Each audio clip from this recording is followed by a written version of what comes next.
Llévate tu basura y lárgate. Esta es mi casa. Ahora no vuelvas. Mi propia hija me tiró una bolsa de basura a los pies y me cerró la puerta en la cara. Me quedé allí bajo la lluvia de octubre con mis 65 años a cuestas, pensando que mi vida se había terminado para siempre. Pero cuando abrí esa bolsa, encontré 700,000 en efectivo y una carta que lo cambió todo. A la mañana siguiente conduje hasta la dirección escrita dentro. Cuando crucé aquella puerta en Seattle, me quedé helado al ver quién estaba sentado allí esperándome. La persona que me aguardaba en aquel apartamento lo transformó todo. Pero antes de revelarte quién era, dime algo. ¿Alguna vez has tenido a alguien que creyera en ti cuando todos los demás ya te habían dado por perdido? Respóndete con un sí o un no porque vas a necesitar ese contexto para lo que viene. Me llamo Andrés Rojas, tengo 65 años, soy viudo y hasta aquella noche de octubre creía saber lo que significaba la palabra familia. Durante 4 décadas. Fui el dueño de la ferretería Rojas, un negocio modesto pero honrado en la Southeast Division Street de Portland. Conocía a cada cliente por su nombre. Recordaba qué tipo de tornillos preferían. Sabía quién necesitaba fiado hasta fin de mes y quién pagaba siempre en efectivo. Esa ferretería fue mi segundo hogar, el lugar donde enseñé a mi hija Camila a usar un martillo cuando apenas tenía 6 años, donde Beatriz me llevaba el almuerzo todos los mediodías y se quedaba charlando con los clientes como si fueran familia, porque para nosotros lo eran. Cuando Beatriz enfermó hace 10 años. No dudé ni un segundo. Vendí el negocio para pagar tratamientos experimentales, clínicas especializadas, cualquier cosa que pudiera darle un día más de vida. No funcionaron. Ninguno funcionó. Pero lo intenté todo y eso es lo único que me permite dormir por las noches cuando pienso en ella. Con lo que quedó de la venta construí una casa modesta en Portland Heights. Digo modesta. Pero la levanté con mis propias manos. Cada viga, cada pared, cada baldosa del baño. Tardé 2 años en terminarla. Beatriz alcanzó a ver los cimientos antes de irse y me hizo prometer que la terminaría. Cumplí mi palabra. Esa casa era mi manera de honrar su memoria, de mantenerla viva en cada rincón. Hace 3 años, mi hija Camila se casó con un desarrollador inmobiliario llamado Carlos Méndez. Era un hombre de 35 años entonces, con una sonrisa demasiado blanca y un apretón de manos demasiado firme, de esos que te miran a los ojos con una intensidad estudiada, como si hubieran practicado frente al espejo. Desde el principio algo en él me incomodó, pero Camila parecía feliz y eso era lo único que me importaba. Se mudaron temporalmente conmigo mientras buscaban casa propia. Lo temporal se volvió permanente. Pasaron los meses, luego los años y nadie volvió a mencionar la mudanza. No me importó demasiado. Camila era mi única hija y después de perder a Beatriz. Agradecía tener compañía en aquella casa demasiado grande para un hombre solo. Pero últimamente Carlos había empezado a presionar con una insistencia que me ponía los nervios de punta. Cada cena se convertía en una negociación velada. Cada conversación derivaba hacia el mismo tema. Firme la cesión de la casa, Andrés, decía usando mi nombre de pila como si fuéramos socios de negocios. Es planificación patrimonial, pura previsión. Lo hacen todas las familias responsables. Tengo 65, no 95, respondía yo, intentando mantener la calma.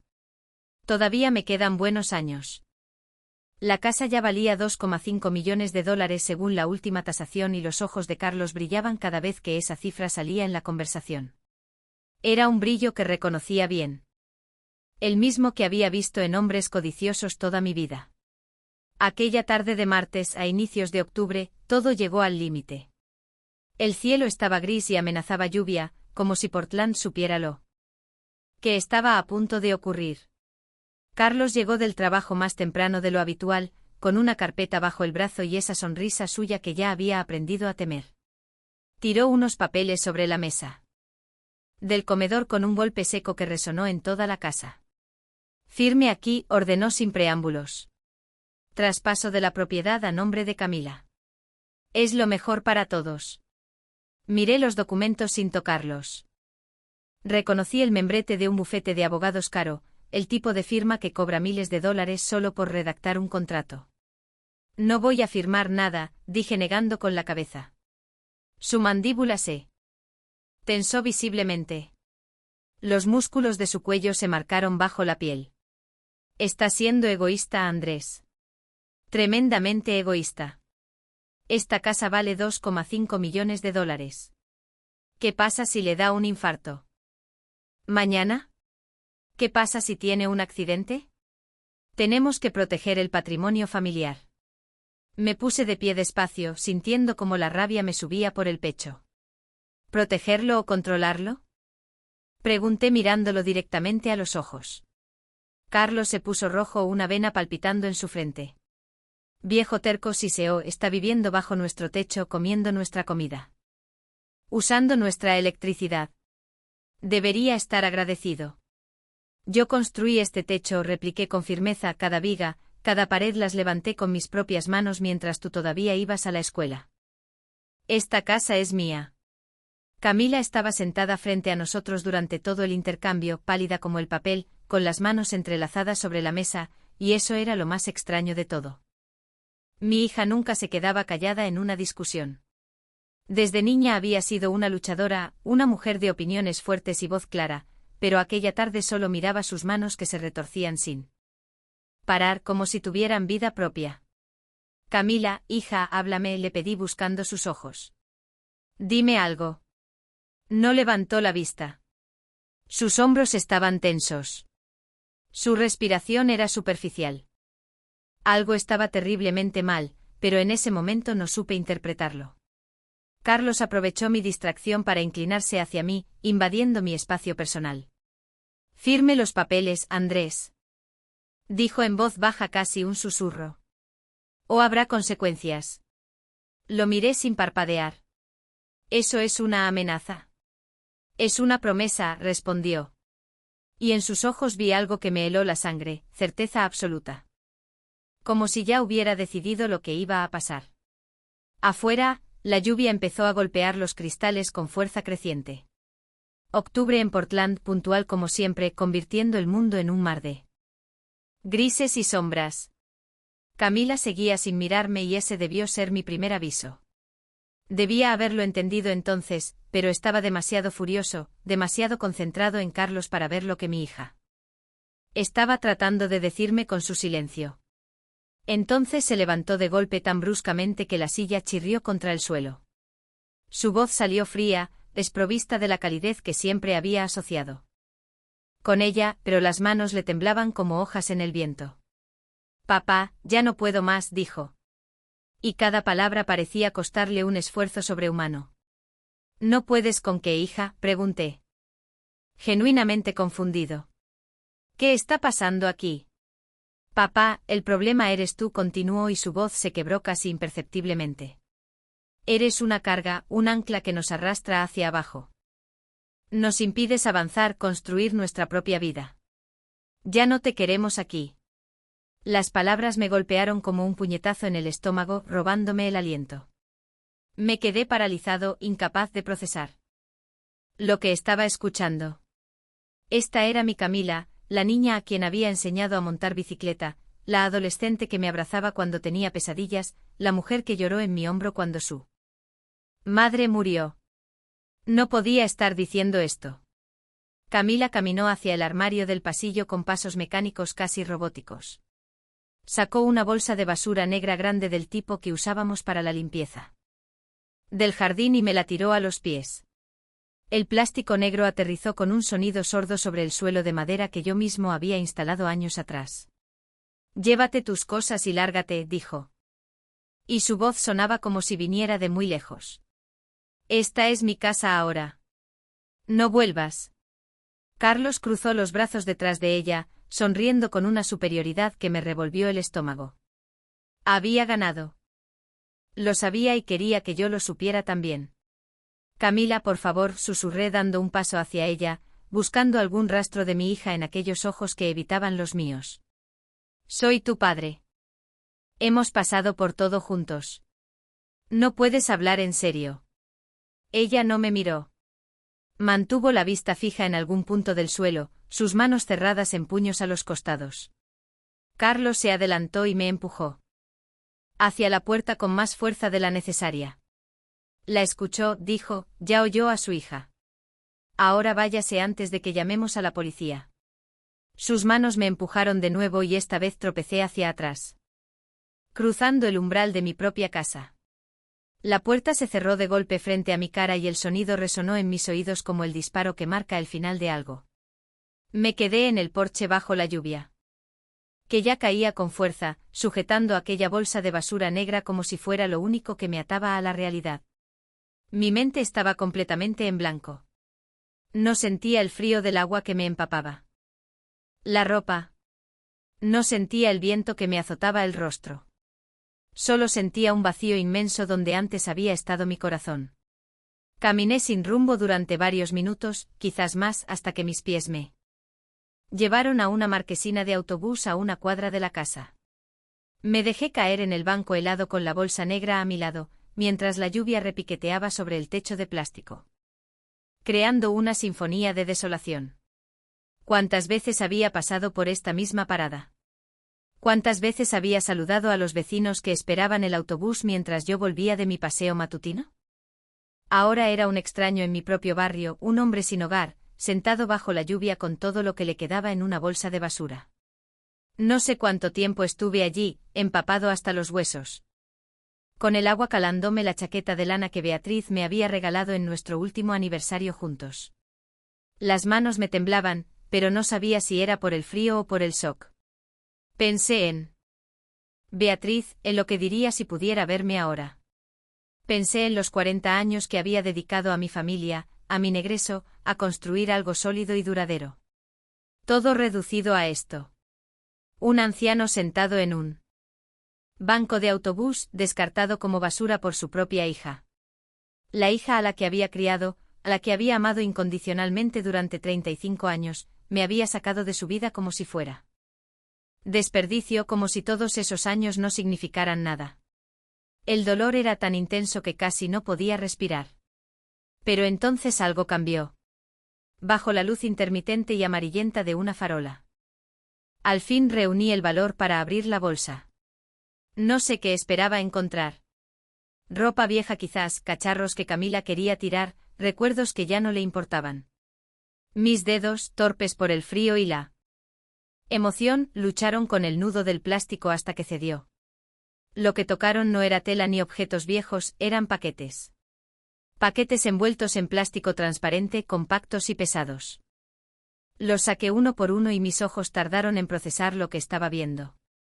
Efectivo, montones y montones de billetes de $100, perfectamente apilados y envueltos. Saqué un paquete. Luego otro y otro más, mientras mi corazón comenzaba a latir con fuerza renovada. Me temblaban las manos violentamente mientras contaba. 100,000 en el primer paquete, otros 100,000 en el segundo. Cuando terminé de contar, la cifra me dejó sin aliento. 700,000 en efectivo. ¿Qué demonios es esto?, susurré a la noche vacía. ¿De dónde ha salido todo esto? La lluvia seguía cayendo. Pero ya no la sentía. Todo mi ser estaba concentrado en aquella bolsa y su contenido imposible. Entonces vi un sobre en el fondo, parcialmente oculto bajo el último paquete de billetes. Era un sobre blanco común y corriente, pero tenía mi nombre escrito en la parte frontal con una caligrafía que reconocería en cualquier parte del mundo, la letra de Camila. El corazón me retumbaba en el pecho mientras lo abría con dedos que apenas obedecían mis órdenes. Dentro había varias hojas de papel dobladas cuidadosamente. Desplegué la primera y comencé a leer bajo la luz tenue de la farola, mientras la lluvia de Portland seguía cayendo a mi alrededor como un telón de fondo para la revelación que estaba a punto de cambiar todo. Papá, si estás leyendo esto es que el plan funcionó. Siento cada palabra que te he dicho esta noche con toda mi alma. Todo fue una mentira. Cada insulto, cada acusación, cada mirada fría, nada de eso era real. Tuve que hacerlo, papá. Tuve que sacarte de esa casa antes de que fuera demasiado tarde. Mis ojos volaron sobre las líneas, absorbiendo cada palabra como un hombre sediento bebe agua. Camila explicaba que un mes antes, a finales de septiembre, se había despertado a las 2 de la madrugada. No podía dormir, algo que le pasaba con frecuencia últimamente. Carlos estaba en el despacho con la puerta cerrada hablando por teléfono en voz baja. Ella fue a la cocina por un vaso de agua y al pasar junto al despacho, escuchó fragmentos de la conversación a través de la puerta. Estaba hablando con Patricia Montes, su contadora. La carta continuaba. Aquella noche me di cuenta de que no solo hablaba de números y cuentas, había algo más en su voz, una intimidad que me revolvió el estómago. Patricia no era solo su contadora, era su amante. Y eso no era lo peor, papá. Lo peor era lo que estaban planeando. La carta revelaba la verdad completa, párrafo tras párrafo de horrores que mi hija había tenido que guardar en silencio durante semanas. Carlos estaba metido en problemas muy serios. Su último proyecto inmobiliario, un complejo de apartamentos de lujo en Lake Oswego, había fracasado estrepitosamente.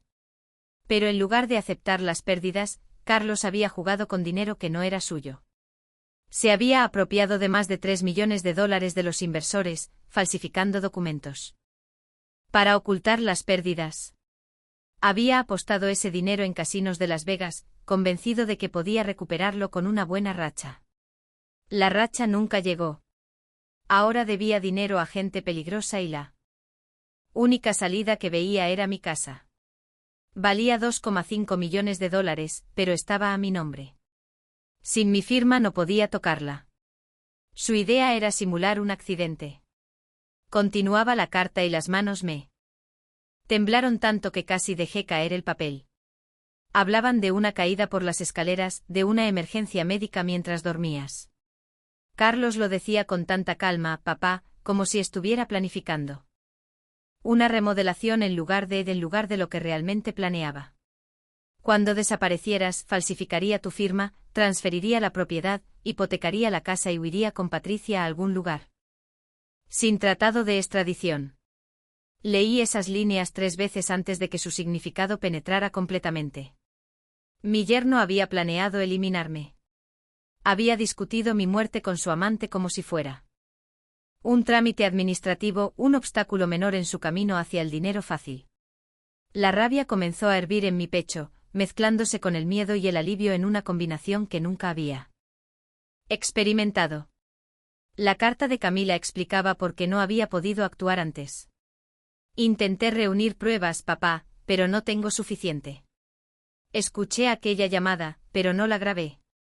Vi mensajes sospechosos en su teléfono cuando lo dejaba desbloqueado, pero no pude fotografiarlos.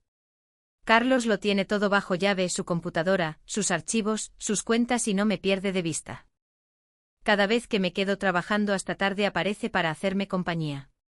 Cada vez que salgo sola, me llama para saber dónde estoy.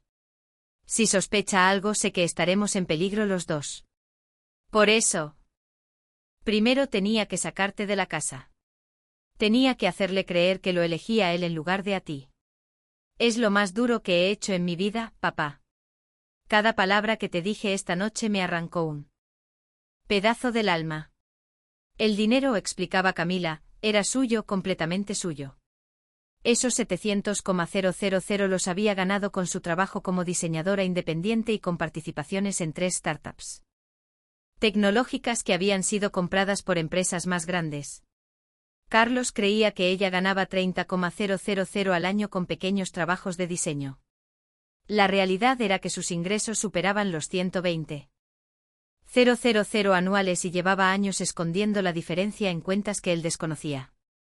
Empecé a hacerlo poco después de casarnos, escribía. No sé exactamente por qué. Quizás alguna parte de mí siempre supo que este día llegaría. Quizás era la forma en que me miraba cuando hablábamos de dinero, como si estuviera calculando mi valor. El caso es que lo escondí por si acaso y ahora ese por sí. ¿Acaso nos va a salvar la vida? Las instrucciones eran claras. Debía ir a Seattle al apartamento 304 del complejo Riverside, en el 2150 de Aurora Avenue North. Había una llave pegada con cinta adhesiva dentro del sobre. Camila se iría esa misma noche diciéndole a Carlos que tenía una reunión con un cliente a primera hora. Él la creería porque siempre la había subestimado. Te estaré esperando, papá. Lo resolveremos juntos. Encontraremos la forma de conseguir las pruebas que necesitamos y lo haremos pagar por todo. Te quiero más de lo que las palabras pueden expresar. Perdóname por hacerte pasar por esto. Perdóname por cada lágrima que te hice derramar esta noche. Pero era la única manera. Tu hija, Camila. Leí la carta 2 veces más, memorizando cada palabra. La lluvia seguía cayendo sobre Portland, pero ya no la sentía. El frío había desaparecido, reemplazado por algo más intenso, rabia hacia Carlos, un orgullo feroz por mi hija y una determinación fría como el acero. Mi Camila se había jugado todo para salvarme la vida.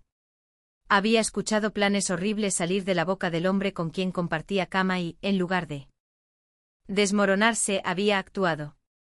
Había mantenido su compostura durante semanas, fingiendo normalidad mientras su mundo se derrumbaba. Todo para encontrar el momento perfecto para sacarme de peligro. Mi niña se había convertido en una guerrera y ahora me tocaba a mí estar a la altura.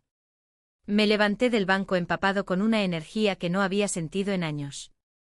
Mis articulaciones protestaron. Pero las ignoré. Caminé las 2 cuadras hasta donde había dejado estacionado mi coche, un Toyota Corolla de 2018 que Carlos siempre criticaba por ser demasiado modesto para un hombre de su posición. Abrí la puerta, puse la bolsa en el asiento del pasajero y arranqué el motor. Antes de salir del barrio, miré por el espejo retrovisor hacia mi casa en Portland Heights.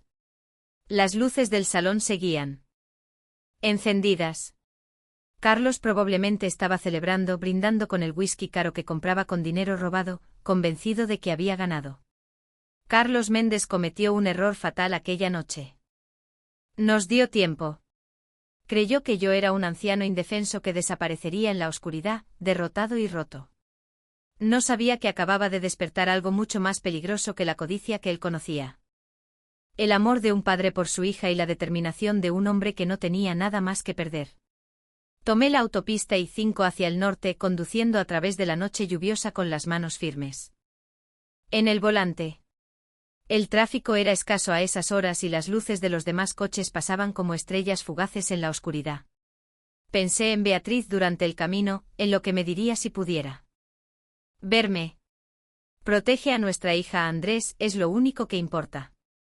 Eso habría dicho sin duda, y eso es exactamente lo que iba a hacer. 3 horas después, a las 3 de la madrugada, aparqué en el estacionamiento del complejo Riverside en Seattle. Era un edificio moderno pero discreto, el tipo de lugar donde nadie hace preguntas sobre sus vecinos.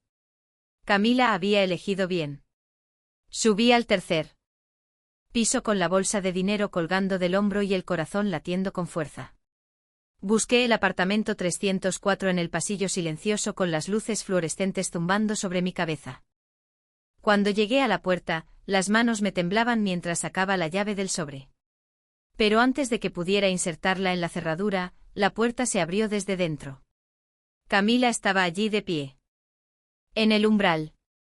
Tenía los ojos hinchados de tanto llorar, la piel pálida de agotamiento y el cabello recogido en un moño descuidado que no se había molestado en arreglar. Pero cuando me vio, algo cambió en su rostro. El alivio la inundó como una marea y sus labios comenzaron a temblar. Papá, susurró y la voz se le quebró en esa única palabra. En ese segundo, todo cambió para siempre. Ya no era mi pequeña Camila, la niña que corría a mis brazos cuando tenía miedo. Era una mujer que había caminado por el fuego para salvar a su padre y que finalmente podía dejar de fingir. Entré en el apartamento y Camila se derrumbó entre mis brazos, sollozando con una intensidad que me partió el corazón. La sostuve con fuerza, sintiendo como su cuerpo temblaba contra el mío. Mientras sus lágrimas me empapaban el hombro. Nos quedamos de pie abrazados en aquel pequeño apartamento de Seattle, sin decir nada durante largo rato. No hacía falta. Las palabras habrían sido insignificantes comparadas con lo que ese abrazo significaba. Supervivencia, amor, la promesa silenciosa de que íbamos a superar esto juntos. Cuando por fin se apartó y me miró, vi algo en sus ojos que nunca había visto antes. Ya no era mi niña pequeña, ni siquiera la joven profesional que se había casado hace 3 años llena de esperanzas. Era una mujer transformada por el fuego.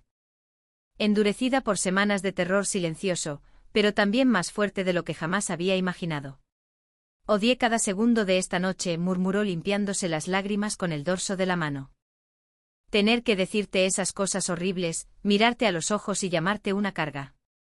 Papá, casi me rompe. Me salvaste la vida, respondí tomando sus manos entre las mías. No tienes absolutamente nada que lamentar. Lo que hiciste requiere más valor del que la mayoría de la gente verá en toda su vida. Cuando tuve que mirarte a los ojos y decir que eras una carga, su voz se quebró de nuevo. Papá, casi no puedo soportar el recuerdo. Tenía tanto pánico de que no entendieras, de que pensaras que lo decía en serio, de que te fueras creyendo que tu hija te odiaba.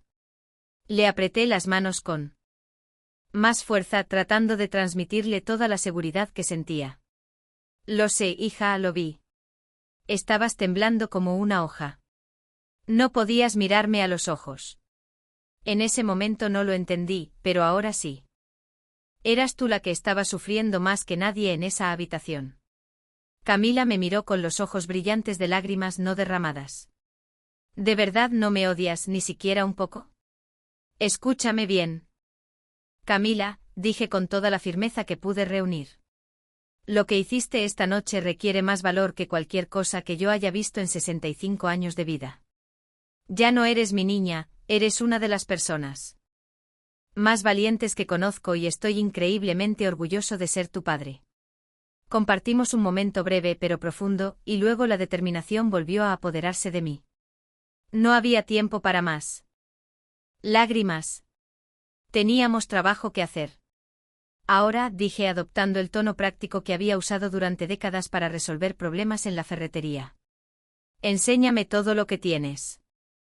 Camila asintió y caminó hacia una mesa en la esquina del pequeño apartamento. Había un portátil abierto, carpetas con documentos esparcidas alrededor y una libreta llena de notas escritas a mano. Se sentó frente a la computadora y me hizo un gesto para que me acercara. Después de escuchar aquella conversación, empecé a buscar pruebas, explicó mientras sus dedos volaban sobre el teclado. Pero Carlos es paranoico. Tiene contraseñas en todo, cifrado en sus archivos y cambia las claves cada semana. Sin embargo, logré grabar algo. Reprodujo un archivo de audio y la voz de Carlos llenó el pequeño apartamento con una claridad que me heló la sangre. Patricia. El viejo no va a ceder, decía Carlos con una calma que resultaba aterradora. Lo hemos intentado todo. Presión, culpa. Amenazas veladas. No firma. El maldito terco se niega a soltar la casa. La voz de Patricia, suave y calculadora, respondió.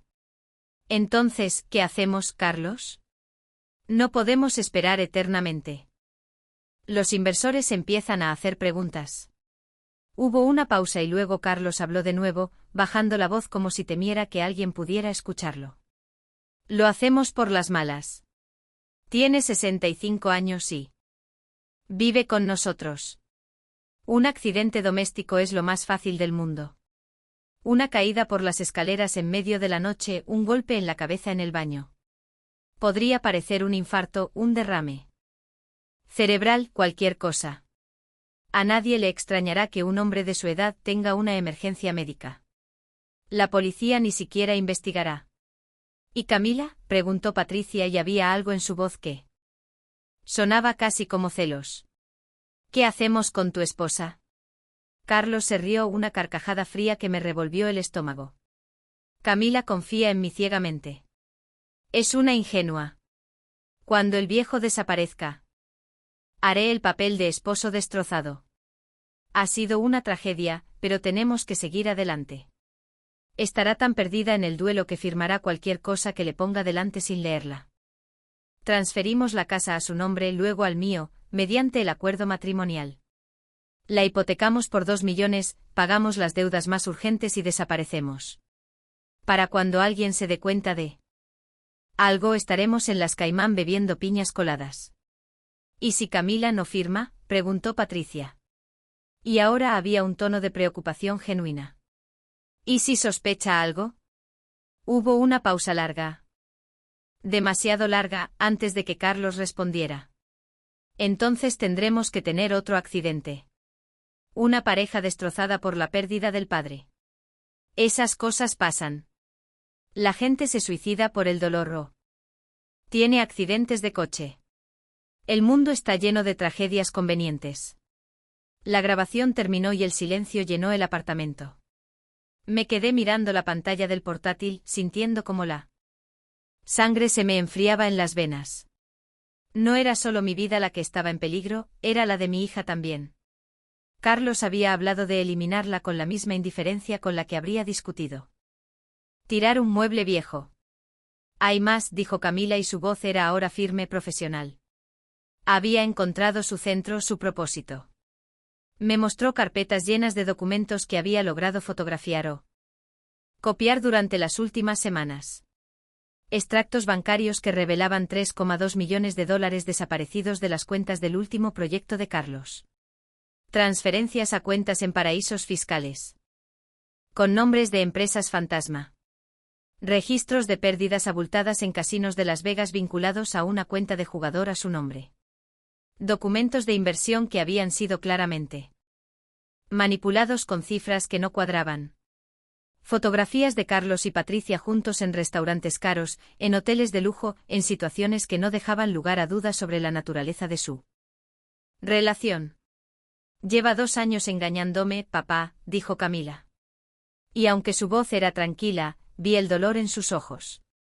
2 años mintiendo, fingiendo, usando mi amor como cobertura para sus crímenes. Y ella, Patricia, no es solo su amante, es su cómplice.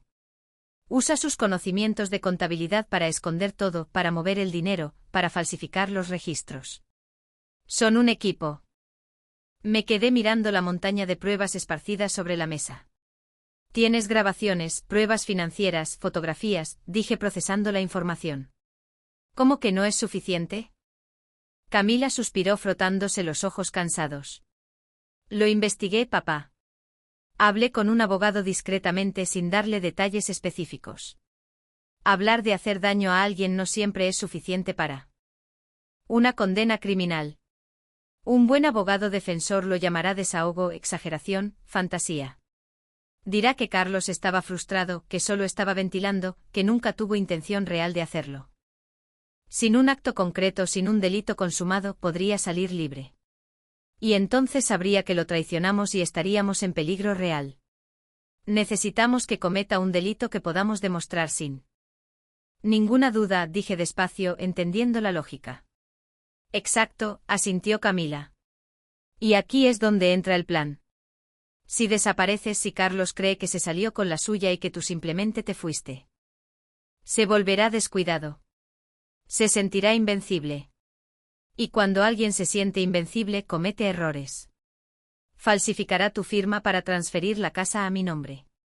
Hipotecará la propiedad. Moverá dinero.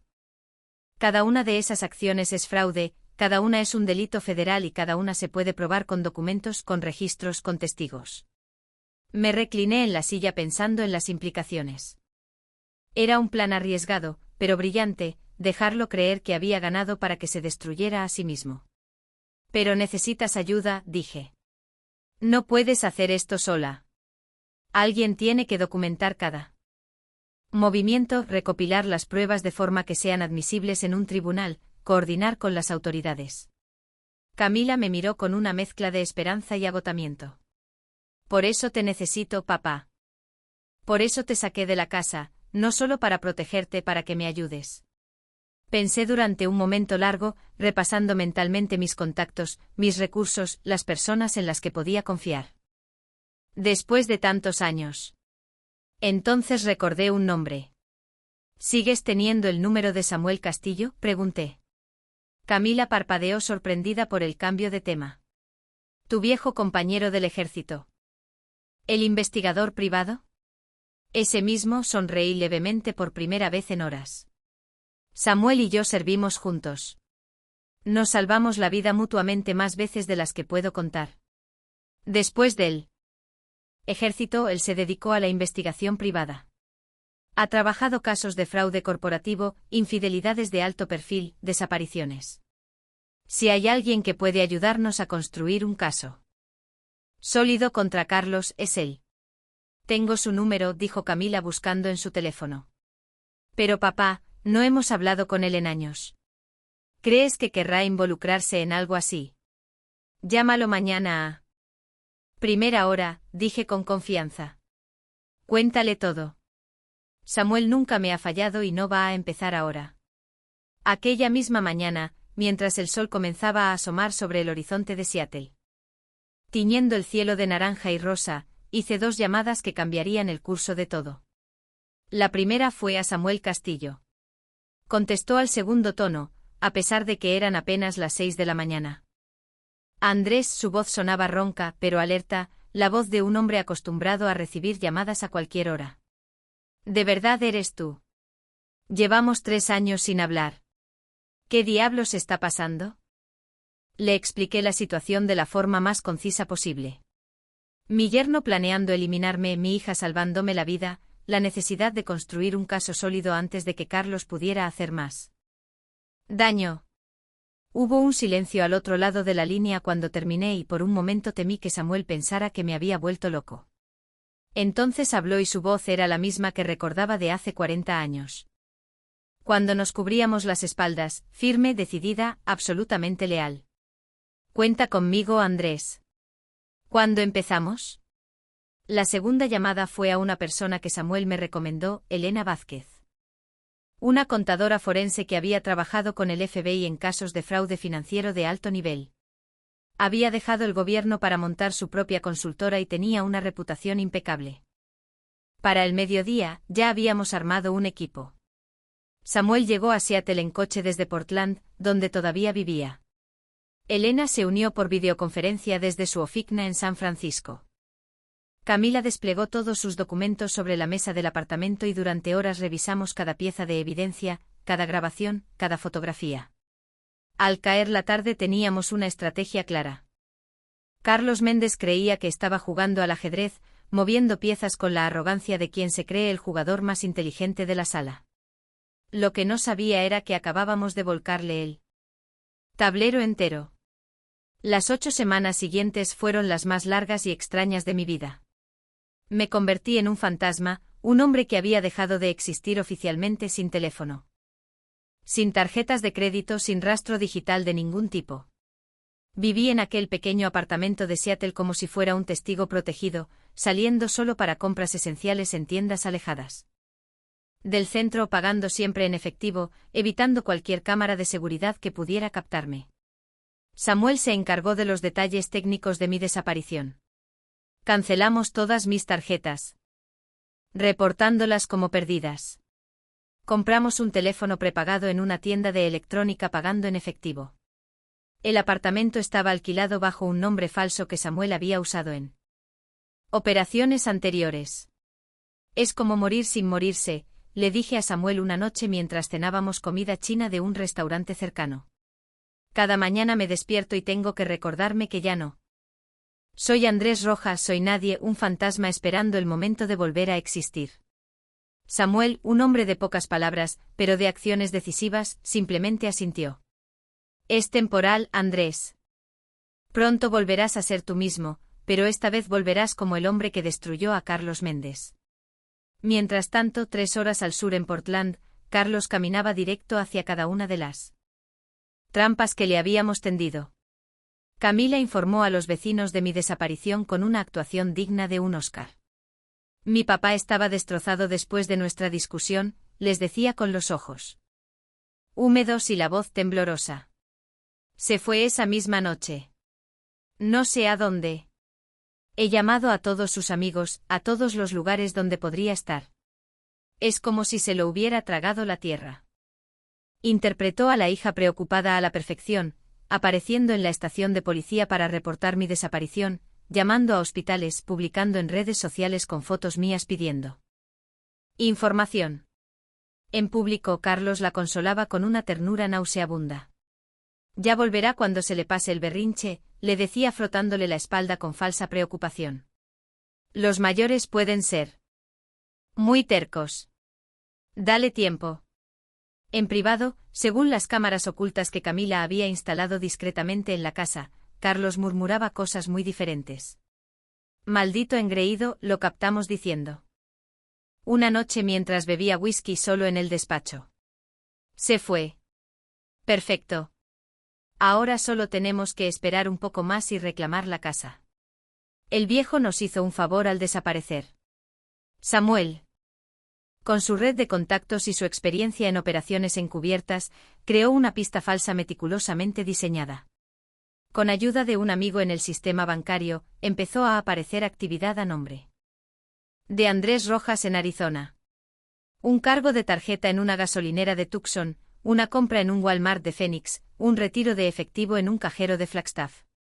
Cualquiera que investigara mi paradero pensaría que había abandonado Oregón y me había dirigido al suroeste, quizás huyendo de una situación familiar dolorosa, quizás buscando empezar de nuevo en algún lugar cálido. Era exactamente el tipo de comportamiento que Carlos esperaría de un anciano derrotado. Y entonces Carlos mordió el anzuelo. En la primera semana después de mi desaparición contrató a un falsificador profesional llamado Vicente Herrera. La cámara que Camila había escondido en el despacho lo captó todo con claridad perfecta. Necesito firmas que pasen cualquier revisión, dijo Carlos mostrándole muestras de mi caligrafía que había guardado de documentos antiguos. Tienen que ser perfectas. Si algún notario o perito las cuestiona, estamos acabados. Vicente. Un hombre de unos 50 años con manos de cirujano y la mirada fría de alguien que hace este trabajo desde hace décadas, examinó las muestras con cuidado. Eso le costará 10,000, respondió finalmente. 5 ahora, 5 cuando entregue. Trato hecho, dijo Carlos sin dudar, sacando un fajo de billetes del bolsillo de su chaqueta. En la segunda semana, las firmas falsificadas aparecieron en documentos de traspaso de propiedad. Samuel, que había contratado a un fotógrafo para vigilar a Carlos discretamente, captó imágenes de él entrando y saliendo de la oficina del registro del condado de Multnomah con carpetas bajo el brazo. Los documentos que presentó mostraban a Andrés Rojas transfiriendo voluntariamente la propiedad de la casa de Portland de Ix a nombre de Camila Rojas de Méndez. La firma era una falsificación experta, pero una falsificación al fin. En la tercera semana, Carlos llevó a Camila al banco. Ella actuó su papel a la perfección, mostrando la cantidad justa de confusión e incertidumbre.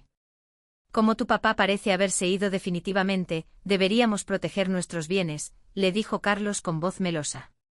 La casa ahora está a tu nombre. Podemos usarla como garantía para una línea de crédito que nos ayude con los gastos mientras esperamos noticias.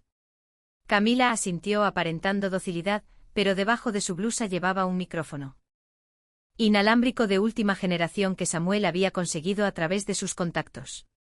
Cada palabra de la conversación quedó grabada con claridad cristalina. Hipotecaron la casa por $2 millones. Cuando Camila preguntó con voz insegura, pero cuidadosamente calculada si esto era legal sin la presencia de su padre, Carlos sonrió con esa sonrisa suya que ya había aprendido a odiar. Firmó antes de irse, cariño, mintió sin pestañear. Dejó todo en orden. Confía en mí.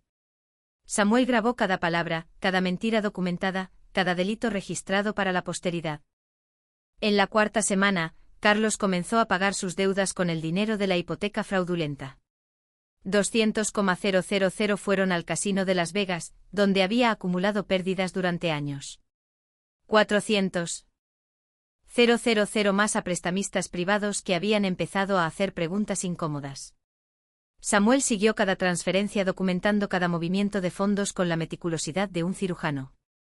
En la quinta semana, Carlos empezó a planear su gran momento de gloria, el lanzamiento público de un nuevo desarrollo inmobiliario financiado en parte con el dinero robado de mi casa y de los inversores a quienes había estafado. Invitó a periodistas locales, inversores potenciales, incluso autoridades municipales. El alcalde de Portland, Robert Richardson, confirmó su asistencia. Este es mi regreso, escuchamos decir a Patricia por teléfono con la arrogancia de quien se cree intocable. Mi coronación. Después de esto, nadie podrá cuestionar mi reputación. Seré el rey del desarrollo inmobiliario de Portland.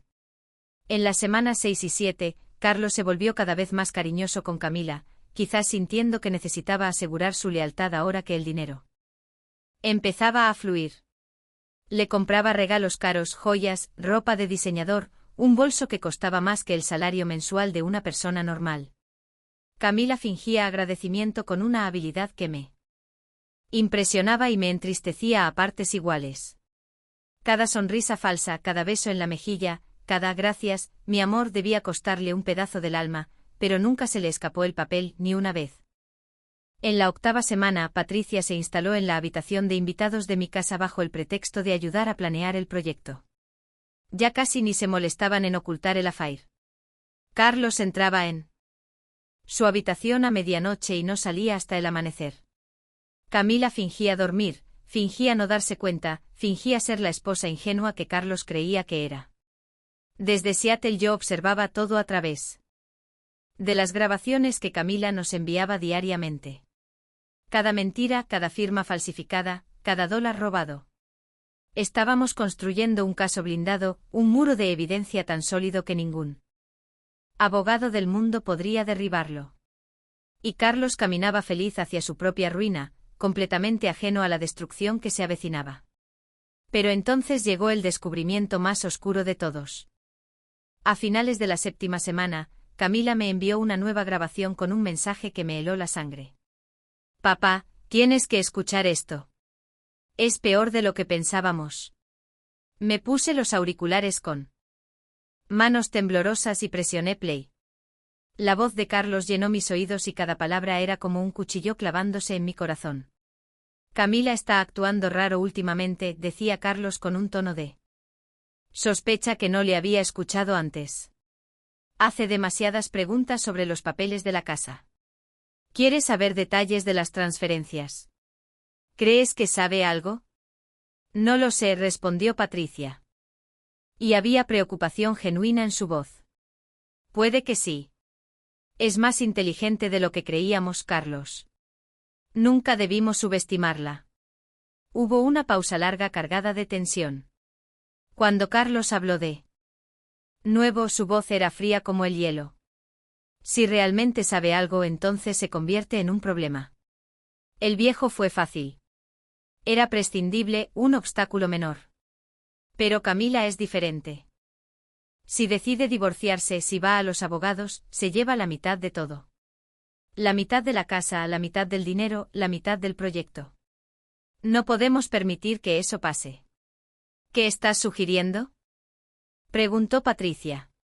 Y había un temblor en su voz que sugería que entendía perfectamente lo que Carlos estaba diciendo. Estoy sugiriendo que si se convierte en un obstáculo serio, la manejamos de la misma forma que manejamos al viejo. Las tragedias pasan, Patricia. La gente tiene accidentes. Las esposas destrozadas por la desaparición de sus padres a veces toman decisiones drásticas. Nadie haría preguntas. La grabación terminó. Me quedé sentado en la oscuridad del apartamento con el corazón latiendo tan fuerte que podía escucharlo en mis oídos. Ya no se trataba solo de proteger mi casa o mi dinero. Ya no se trataba de justicia o de hacer pagar a Carlos por sus crímenes. Se trataba de supervivencia. Mi hija estaba en peligro mortal, viviendo bajo el mismo techo que un hombre que hablaba de eliminarla como si fuera una partida en un balance contable. Llamé a Samuel esa misma noche. Tenemos que acelerar el plan, dije. Y mi voz sonaba extraña incluso para mí. Cargada de una urgencia que rayaba en la desesperación. Ya no podemos esperar más. Camila corre peligro. Samuel, que había escuchado la grabación minutos antes, estuvo de acuerdo. Tenemos suficiente para enterrarlo, Andrés. Fraude, falsificación, malversación, conspiración para causar daño corporal. Pero si vamos a hacerlo, tenemos que hacerlo bien. Tenemos que hacerlo de una forma que lo destruya completamente, que no le deje ninguna escapatoria legal. ¿Tienes una idea?, pregunté. Tengo más que una idea, respondió Samuel. Tengo un plan. Y va a necesitar que Carlos tenga su momento de gloria antes de que se lo arrebatemos todo. Quedaban exactamente 2 semanas para la gran ceremonia de lanzamiento de Carlos, el evento donde planeaba presentarse ante Portland como un visionario del desarrollo inmobiliario. 2 semanas para convertir su coronación en su juicio público. El 1 de diciembre, con la fecha del evento fijada para el 15, nos reunimos en el apartamento de Seattle para la planificación final.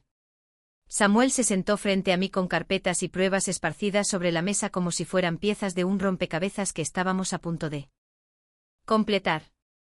Elena Vázquez se unió por videoconferencia, su rostro serio ocupando la pantalla del portátil. Camila estaba presente solo en espíritu. Todavía tenía que mantener su papel en Portland, durmiendo junto al hombre que planeaba hacerle daño. ¿Está listo para esto, Andrés?, preguntó Samuel mirándome directamente a los ojos. Carlos está planeando hacerle daño a mi hija. Respondí sin dudar. Nunca he estado más listo para nada en mi vida. Lo que habíamos construido durante esas 8 semanas era impresionante. Las paredes del apartamento estaban cubiertas de evidencia. Una línea de tiempo detallada en una pizarra blanca, fotografías de documentos falsificados, esquemas del flujo de dinero con flechas rojas señalando cada transacción sospechosa, transcripciones de conversaciones grabadas. Samuel había traído a alguien que cambiaría todo. La agente especial Karen Valdés del FBI era una mujer de unos 40 años con el cabello oscuro recogido en un moño severo y una mirada que parecía capaz de atravesar paredes.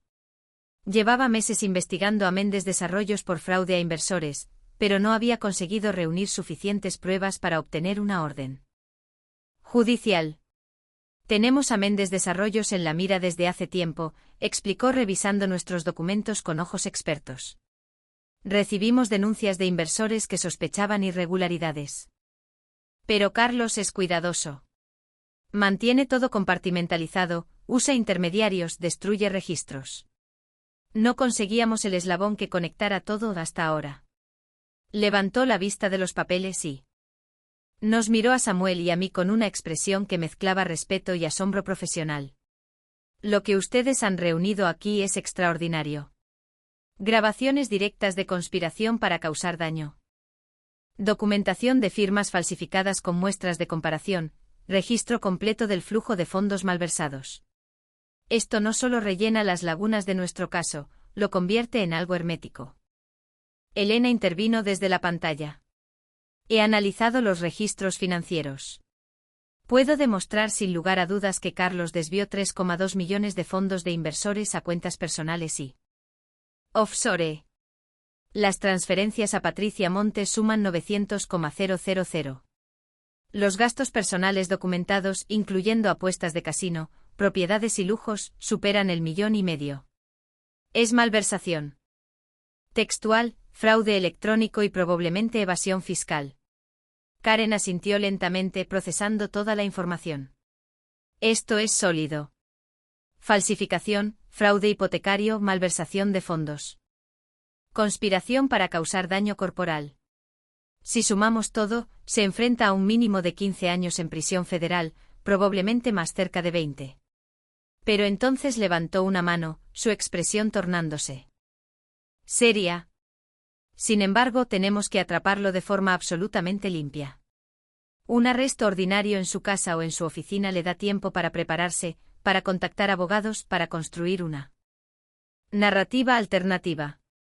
Necesitamos un escenario público con testigos, sin margen para que sus abogados retuerzan la evidencia. Por eso usaremos su propia ceremonia, dije inclinándome hacia delante. El 15 de diciembre 200 invitados, prensa local, autoridades de la ciudad, incluyendo al alcalde Richardson.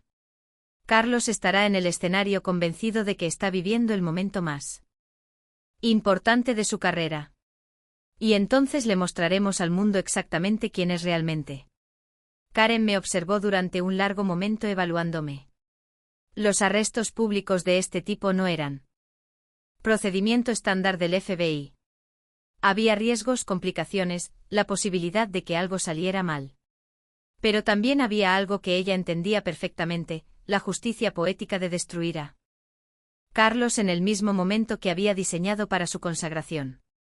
Señor Rojas, dijo finalmente, arrestos públicos de esta magnitud no son habituales.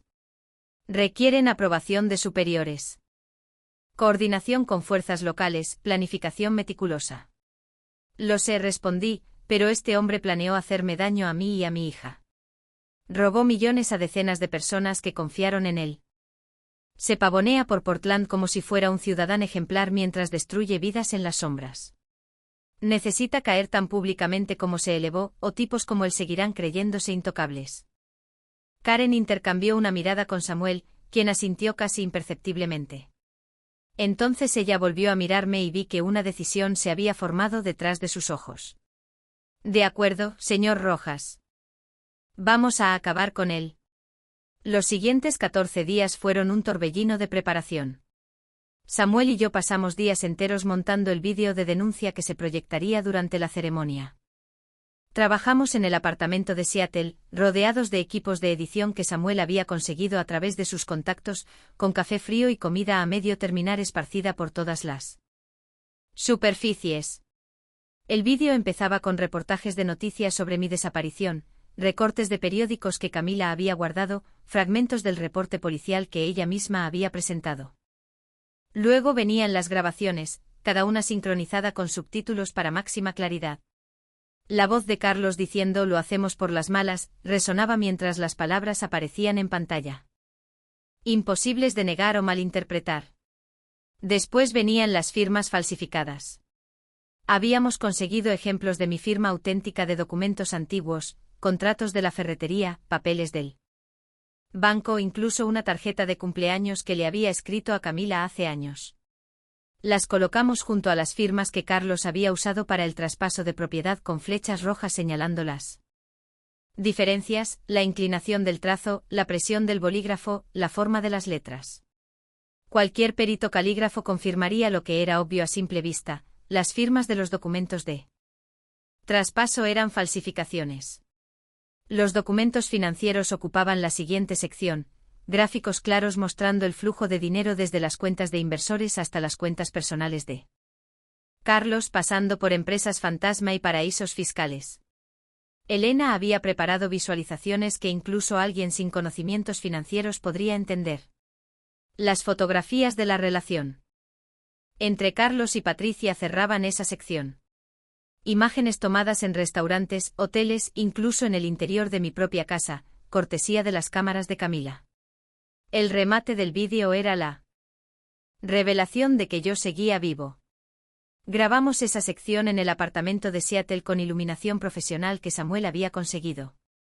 Me senté frente a la cámara con el mismo traje que había usado en la graduación universitaria de Camila, el que Beatriz me había ayudado a elegir hace tantos años. Carlos Méndez creyó que yo era viejo, invisible, desechable, decía mirando directamente a la lente. Creyó que podía borrarme de la faz de la tierra y quedarse con todo lo que había construido, pero esto es lo que no sabía. La pantalla se fundía a negro, preparando el escenario para mí. Aparición en vivo. Samuel, con su experiencia en operaciones encubiertas, instaló a distancia un sistema para tomar control del audio y la proyección del centro de convenciones. Tenía un contacto en el equipo técnico del lugar, alguien que le debía favores de operaciones anteriores.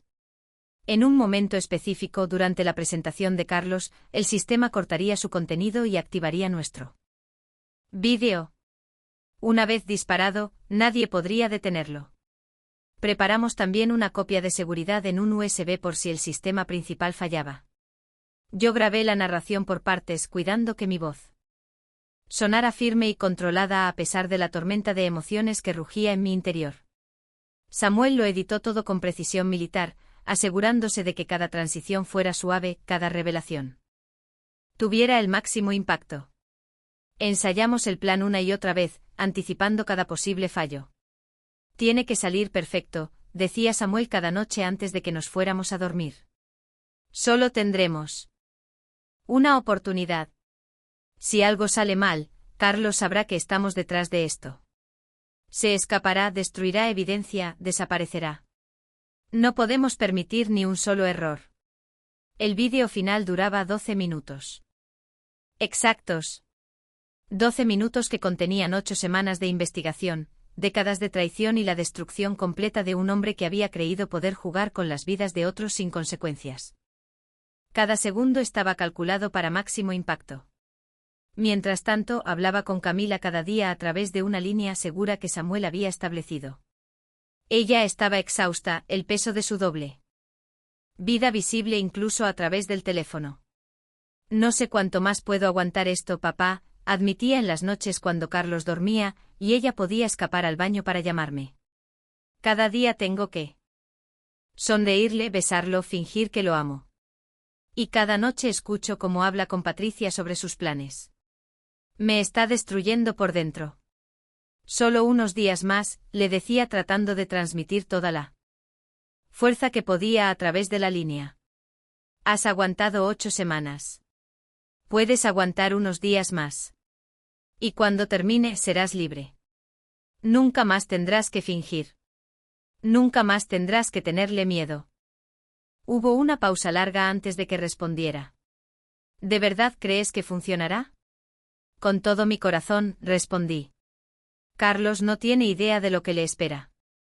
Y cuando caiga, caerá tan fuerte que nunca podrá levantarse. Carlos, ajeno a todo, empezó a sospechar algo en los últimos días.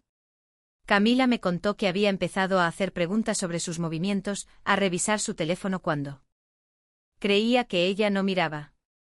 Te noto distante últimamente, le dijo una noche durante la cena, callada, como si tu mente estuviera en otro lugar. Camila, sin perder ni un segundo la compostura, le dedicó su mejor sonrisa falsa. Solo estoy nerviosa por tu gran evento, mi amor. Quiero que todo salga perfecto. Es tu momento y quiero que sea memorable. Carlos, incapaz de ver más allá de su propio ego, aceptó la explicación sin cuestionar. Por supuesto que su esposa estaría nerviosa por él. Por supuesto que estaría concentrada en su éxito. Todo giraba alrededor de Carlos Méndez. No era así. 2 días antes de la ceremonia, Carlos ensayó su discurso frente a Camila. Ella lo observó mientras él caminaba por la sala con la seguridad de un rey a punto de ser coronado. Gesticulando con las manos, modulando la voz, practicando las pausas dramáticas. Esa noche, cuando Carlos dormía, Camila me envió un mensaje. No tiene ni idea de lo que le viene encima. ¿Y papá? Eso hace que todo esto valga la pena. La madrugada anterior al evento, yo no pude dormir. Me quedé despierto en el apartamento de Seattle, repasando el plan mentalmente una y otra vez. Buscando cualquier falla que pudiéramos haber pasado por alto. A las 2 de la mañana recibí un mensaje de Camila que me encogió el corazón. Papá, tengo miedo. ¿Y si algo sale mal? ¿Y si Carlos escapa? ¿Y si me descubre antes de tiempo? Respondí enseguida, mis dedos volando sobre el teclado. Nada va a salir mal, hija. Hemos trabajado demasiado duro. Hemos sido demasiado cuidadosos. Mañana recuperamos nuestras vidas. Mañana Carlos Méndez paga por todo lo que ha hecho. Y mañana finalmente serás libre. No hubo respuesta durante varios minutos y empecé a preocuparme. Entonces llegó otro mensaje, solo 3 palabras. Te quiero, papá. Yo también te quiero, Camila, escribí de vuelta. Más de lo que las palabras pueden expresar. El 15 de diciembre llegó con un cielo gris sobre Portland, nubes bajas amenazando lluvia, como si el clima supiera que algo monumental estaba a punto de ocurrir. A las 6 de la tarde, yo estaba entre bastidores en el centro de convenciones, vestido con el mismo traje azul marino que había usado en la graduación universitaria de Camila. Samuel estaba a mi lado con un auricular en el oído conectado al equipo que controlaba el sistema audiovisual. La agente Karen Valdés nos había dado una última confirmación por la mañana. Su equipo estaría en posición, disfrazados como inversores y periodistas, listos para actuar en cuanto el vídeo terminara. A través de una rendija en el telón negro que nos separaba del escenario, observé cómo el auditorio se llenaba de gente. Conté aproximadamente 200 personas. Hombres y mujeres en trajes elegantes, algunos con expresiones de interés genuino, otros claramente ahí por obligación social o profesional. Vi periodistas con libretas y grabadoras. Cámaras de televisión local preparándose para transmitir el evento. El alcalde Robert Richardson tomó asiento en la primera fila, rodeado de otros funcionarios municipales. Era un hombre de unos 60 años con el cabello canoso y la expresión de alguien acostumbrado a asistir a este tipo de eventos. No tenía idea de que estaba a punto de presenciar algo muy diferente a un lanzamiento inmobiliario. En la tercera fila vi a Camila. Llevaba un vestido negro elegante que Carlos probablemente le había comprado y su cabello estaba perfectamente arreglado. Desde lejos parecía la imagen perfecta de una esposa apoyando a su marido. Solo yo podía ver que sus manos entrelazadas sobre su regazo temblaban ligeramente. La agente Karen Valdés y 4 miembros de su equipo se habían dispersado por el auditorio mezclándose con los invitados como si fueran un grupo más de posibles inversores. Uno de ellos estaba cerca de Patricia Montes, que se había sentado en la quinta fila con expresión de satisfacción apenas contenida. Entonces Carlos Méndez salió al escenario y el murmullo del público fue apagándose hasta convertirse en silencio expectante. Llevaba un traje de diseñador que probablemente costaba más que el salario mensual de varios de los empleados que había estafado, y su sonrisa era tan amplia y falsa como siempre. Caminó hacia el atril con la confianza de un hombre que creía estar en la cima del mundo, saludando al público como si fuera una celebridad recibiendo a sus fans. No tenía idea de que en exactamente 12 minutos todo lo que había construido se convertiría en cenizas. Las luces del auditorio se atenuaron gradualmente, creando un ambiente de anticipación casi teatral. Carlos se acercó al micrófono ajustándolo con un gesto practicado. Y desde mi posición entre las sombras lo observé con el corazón latiendo tan fuerte que temí que pudiera escucharse. Ya no había vuelta atrás. El escenario estaba preparado, una pantalla gigante desplegada detrás de él, mostrando el logo de Méndez Desarrollos en colores corporativos. Un atril elegante con iluminación integrada. Reflectores estratégicamente posicionados para que cada gesto, cada expresión fuera visible para todo el auditorio. Carlos comenzó su discurso con la naturalidad ensayada de alguien que ha practicado frente al espejo cientos de veces. Señoras y señores. Alcalde Richardson, distinguidos invitados, muchas gracias por acompañarnos esta noche, dijo su voz amplificada llenando cada rincón del auditorio. Este evento representa mucho más que la simple inauguración de un proyecto inmobiliario. Es una visión hecha realidad. Es una promesa cumplida a esta gran ciudad que tanto me ha dado. Detrás de él, la pantalla cobró vida con una presentación cuidadosamente diseñada. Renders brillantes de edificios futuristas, fotografías de terrenos en desarrollo, frases elegantes sobre crecimiento sostenible e impacto comunitario. Carlos continuó, gesticulando con las manos como un director de orquesta. Este proyecto creará 500 empleos directos en Portland y cientos más indirectos. No solo construiremos edificios de apartamentos. Construiremos comunidad, construiremos confianza, construiremos un legado que durará generaciones. Desde mi posición entre bastidores, apreté la mandíbula con tanta fuerza que me dolieron los dientes. La hipocresía era nauseabunda. Este hombre había robado millones, había planeado eliminarme. Había hablado de hacer desaparecer a su propia esposa como si fuera un trámite menor y ahí estaba, pavoneándose sobre la importancia de la comunidad y la confianza. Carlos hizo una pausa dramática y señaló hacia la tercera fila, donde Camila mantenía su máscara de esposa devota. Nada de esto sería posible sin el apoyo incondicional de mi increíble esposa, Camila. Cariño, tu amor y tu paciencia lo significan todo para mí. Este éxito es tan tuyo como mío. Camila esbozó una sonrisa tenue y asintió con la cabeza, aceptando el falso tributo con gracia contenida. El público aplaudió educadamente, algunos con entusiasmo genuino, otros por mera cortesía. Nadie sospechaba. Nada, nadie excepto nosotros. Carlos, envalentonado por la respuesta del público, se animó aún más. Su voz adquirió un tono de convicción casi religiosa mientras hablaba de integridad empresarial. de responsabilidad social, de su compromiso con los valores que habían hecho grande a Portland.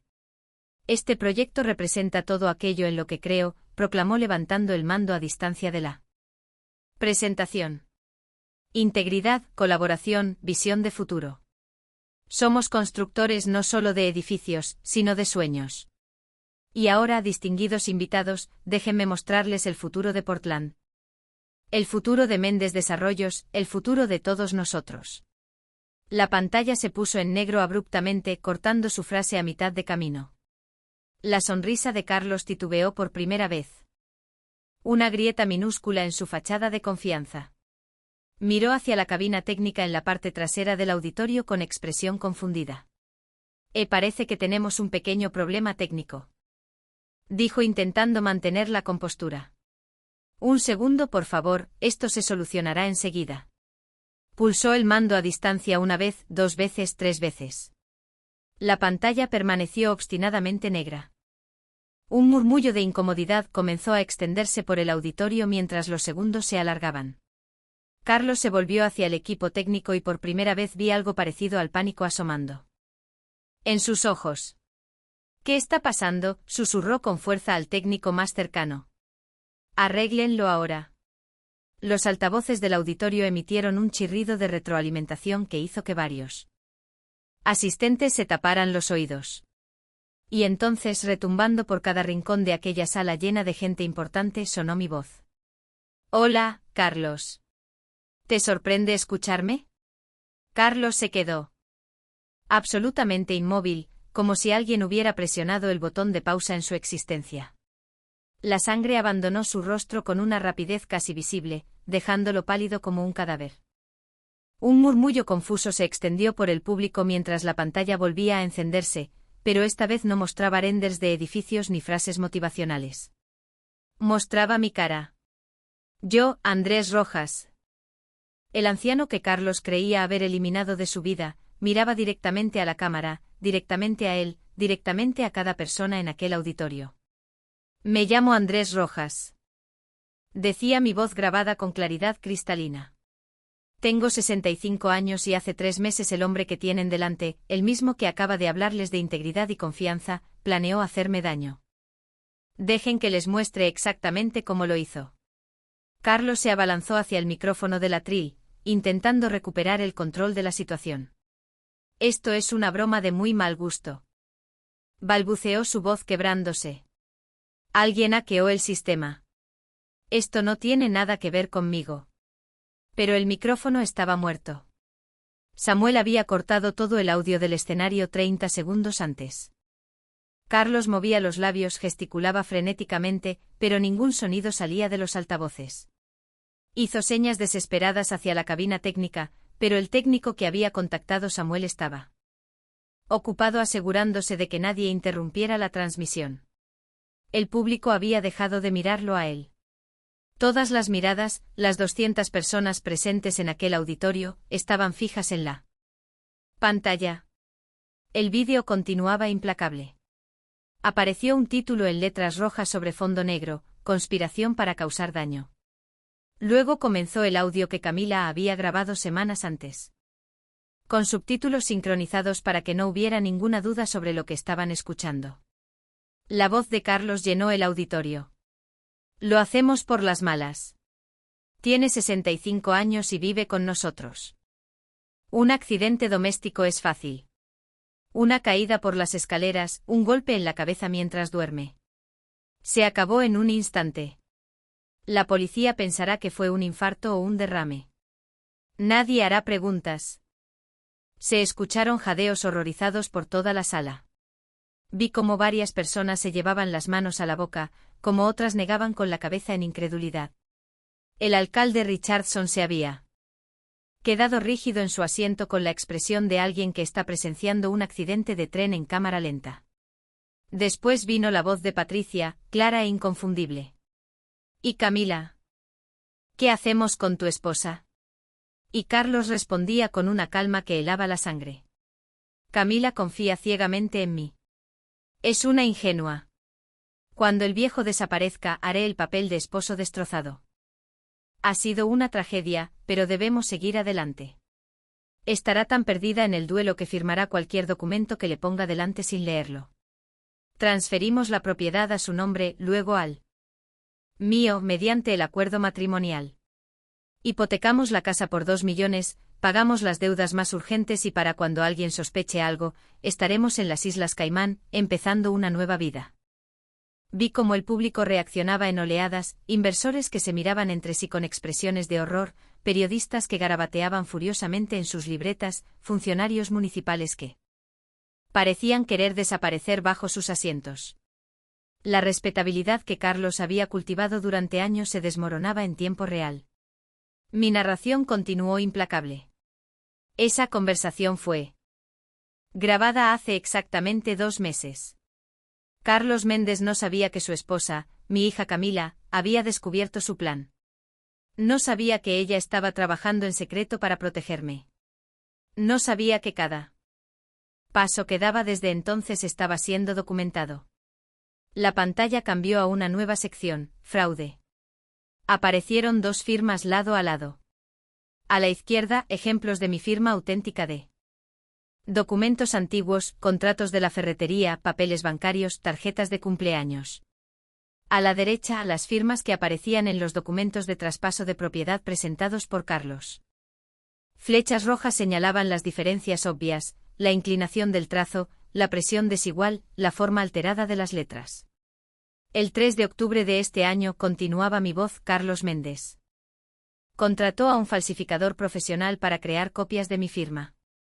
Presentó documentos fraudulentos en la oficina del registro del condado de Multnomah.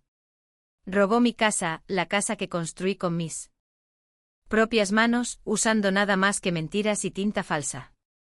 Aparecieron los sellos oficiales del condado, las fechas, los números de expediente, todo documentado, todo verificable. Todo imposible de negar. Luego vino la hipoteca, el documento que mostraba un préstamo de $2 millones sobre una propiedad que legalmente seguía siendo mía, con una firma que yo nunca había puesto. El 15 de octubre, decía el vídeo, Carlos Méndez hipotecó una casa que no era suya, usando una firma que él mismo había ordenado falsificar.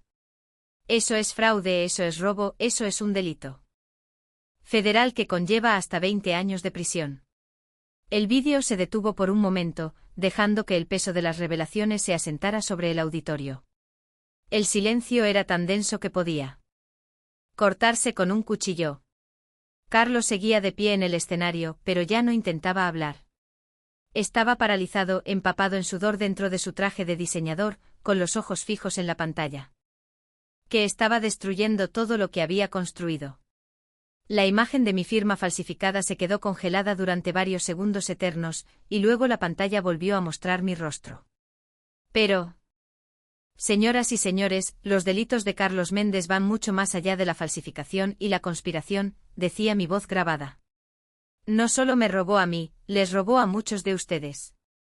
La sala pareció inclinarse hacia adelante colectivamente. Los inversores que habían confiado su dinero a Méndez Desarrollo se tensaron en sus asientos con expresiones que iban de la confusión al horror creciente. Un nuevo título apareció en pantalla, malversación. La voz de Elena Vázquez, la contadora forense, tomó el relevo. Méndez Desarrollos gestionó inversiones de 47 personas durante los últimos 3 años por un total de $8,5 millones. He analizado el flujo de esos fondos y lo que encontré es devastador. Un gráfico detallado apareció en pantalla desglosando cada dólar. 8,5 millones entraron en las cuentas de la empresa. Solo 2,1 se utilizaron en gastos legítimos de desarrollo. 3,2 millones fueron desviados a consultorías fantasma y cuentas offshore que solo existían en papel. 1,8 millones se gastaron en casinos de Las Vegas y lujos personales. 900,000 fueron transferidos directamente a cuentas a nombre de Patricia Montes. 500,000 restantes permanecían en el aire, probablemente en cuentas que aún no habíamos identificado. Aparecieron extractos bancarios en pantalla, cargos por 47,000 en un casino de Las Vegas vinculados a la cuenta de jugador de Carlos Méndez. Transferencias a una cuenta en las Islas Caimán registrada a nombre de Patricia Montes. Facturas de un coche de lujo por 120,000. Recibos de una joyería exclusiva por 95,000 con la nota PM. En el campo del destinatario. Y la cereza del pastel, el registro de una cuenta bancaria conjunta con los nombres Carlos Méndez y Patricia Montes, abierta hace 18 meses con un saldo actual de 400,000. La cámara del auditorio captó a Patricia en su asiento de la quinta fila. Su rostro había perdido todo el color y sus ojos se movían frenéticamente buscando una salida. Se puso de pie. Intentó caminar discretamente hacia la puerta más cercana, pero se detuvo en seco al ver que 2 hombres de traje le bloqueaban el paso. Eran agentes del FBI. No había escape. Se sentó de nuevo. Despacio, como si sus piernas hubieran dejado de funcionar. La sala estalló en reacciones que iban desde la indignación hasta la furia abierta. «Ese es mi dinero», gritó un hombre desde las filas del fondo poniéndose de pie. «Invertí 300,000 en su proyecto». Nos dijo que eso era para permisos de construcción, vociferó otro inversor con la cara roja de rabia. «Mentiroso, ladrón». La indignación se propagó como fuego en un campo seco. Años de falsas promesas, de informes manipulados, de confianza traicionada, todo salía a la superficie en un torrente de ira colectiva. Otro título apareció en pantalla: robo. Los registros de propiedad de mi casa llenaron la imagen. Mi dirección en Portland Heights, la tasación oficial de $2,5 millones. Mi nombre como propietario único desde 2014 cuando la terminé de construir. Luego apareció la solicitud de hipoteca presentada el 15 de octubre por $2 millones con la firma falsificada de Andrés Rojas. Jamás firmé esos documentos, decía mi voz con firmeza absoluta. Nunca autoricé esa hipoteca. Carlos Méndez robó mi casa, la casa que construí con mis propias manos para honrarla. Memoria de mi esposa fallecida, y la usó como garantía para pagar sus deudas de juego y financiar su huida con su amante. La ruta del dinero apareció en pantalla paso a paso como un mapa del tesoro. Inverso. 2 millones depositados en la cuenta de Carlos el 18 de octubre. 800,000 transferidos al casino de Las Vegas el 20 de octubre. 400,000 a prestamistas privados el 25. 600,000 a la cuenta de Las Caimán el 1 de noviembre. 200,000 etiquetados como gastos operativos que en realidad cubrían viajes, ropa y regalos para Patricia. Cada dólar trazado, cada movimiento documentado. Cada mentira expuesta. Y entonces llegó la parte más oscura del vídeo, la que había hecho que mi sangre se helara cuando la escuché por primera vez. La conspiración continúa, anunciaba la pantalla. En letras que parecían arder. Sonó la grabación de finales de noviembre, la que Camila me había enviado con el mensaje de que era peor de lo que pensábamos. Camila está actuando extraño. Últimamente, decía la voz de Carlos cargada de sospecha. Hace demasiadas preguntas. Quiere saber cosas que no debería saber. ¿Crees que ha descubierto algo? No lo sé, respondía Patricia con un temblor de nerviosismo. Es posible. Es más inteligente de lo que cualquiera de nosotros creía.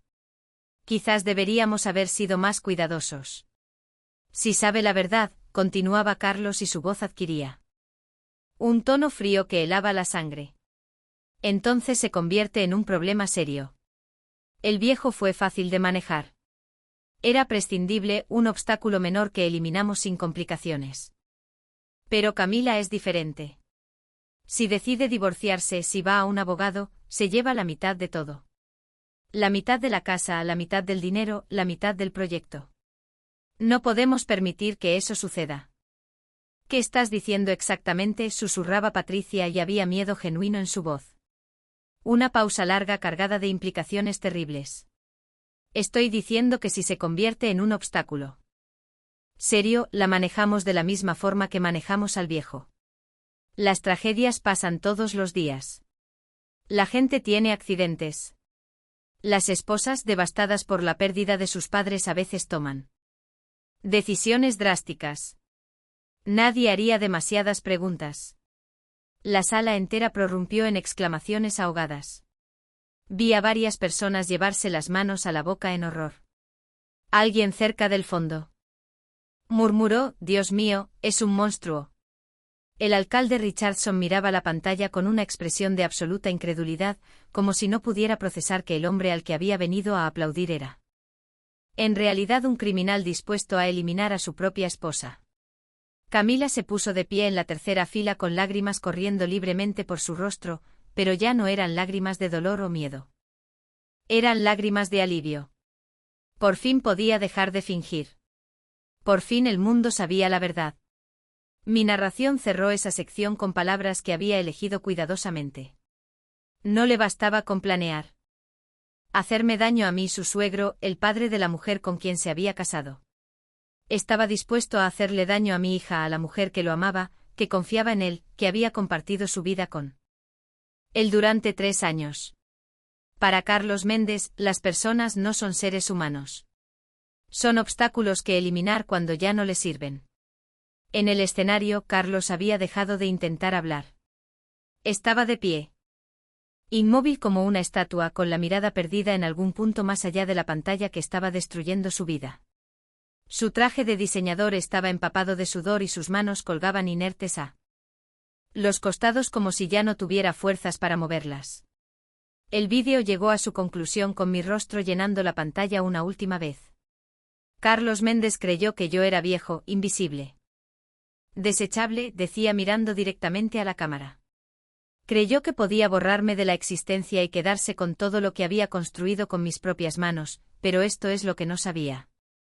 Las luces del auditorio se apagaron por completo, sumiendo la sala en una oscuridad total por varios segundos interminables. Entonces, un único foco se encendió al fondo del auditorio, iluminando el pasillo central como si fuera la pasarela de un teatro. Di un paso hacia la luz, dejando atrás las sombras donde había permanecido oculto. Y comencé a caminar. La sala se desbordó en una cacofonía de reacciones, gritos de sorpresa, aplausos espontáneos, exclamaciones de asombro.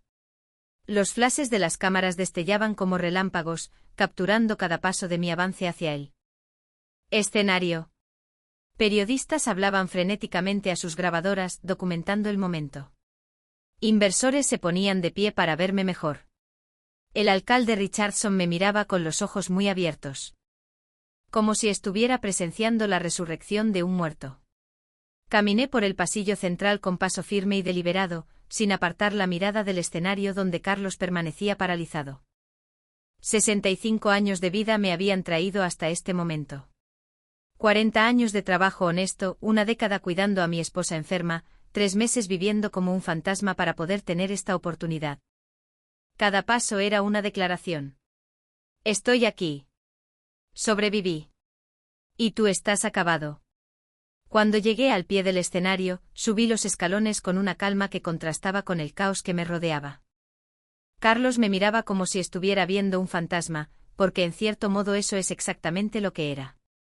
El hombre al que había dado por eliminado, al que había descartado como basura. Estaba de pie frente a él, vivo y más fuerte que nunca. Se suponía que usted estaba, balbuceó incapaz de completar la frase. Acabado, respondí y mi voz sonó sorprendentemente tranquila. Incluso para mí. Eliminado, muerto en alguna cuneta de Arizona. Siento mucho decepcionarte, Carlos. Soy más difícil de eliminar de lo que pensabas. La agente Karen Valdés y 4 miembros de su equipo subieron al escenario desde diferentes puntos del auditorio, convergiendo hacia Carlos como depredadores rodeando a su presa. Carlos Méndez, anunció Karen con voz clara y profesional. Queda usted detenido por fraude, falsificación de documentos, malversación de fondos, fraude electrónico y conspiración para causar daño corporal. Tiene derecho a guardar silencio. Cualquier cosa que diga puede y será usada en su contra en un tribunal de justicia. Tiene derecho a un abogado. Las esposas se cerraron alrededor de sus muñecas con un chasquido metálico que resonó en el silencio repentino del auditorio. Carlos forcejeó débilmente, más por instinto que por convicción. Esto es una trampa, gritó su voz quebrándose en algo parecido a un sollozo. Me ha tendido una trampa. Nada de esto es real, Exijo hablar con mi abogado. Puede llamar a su abogado desde la comisaría, respondió Karen con una calma imperturbable.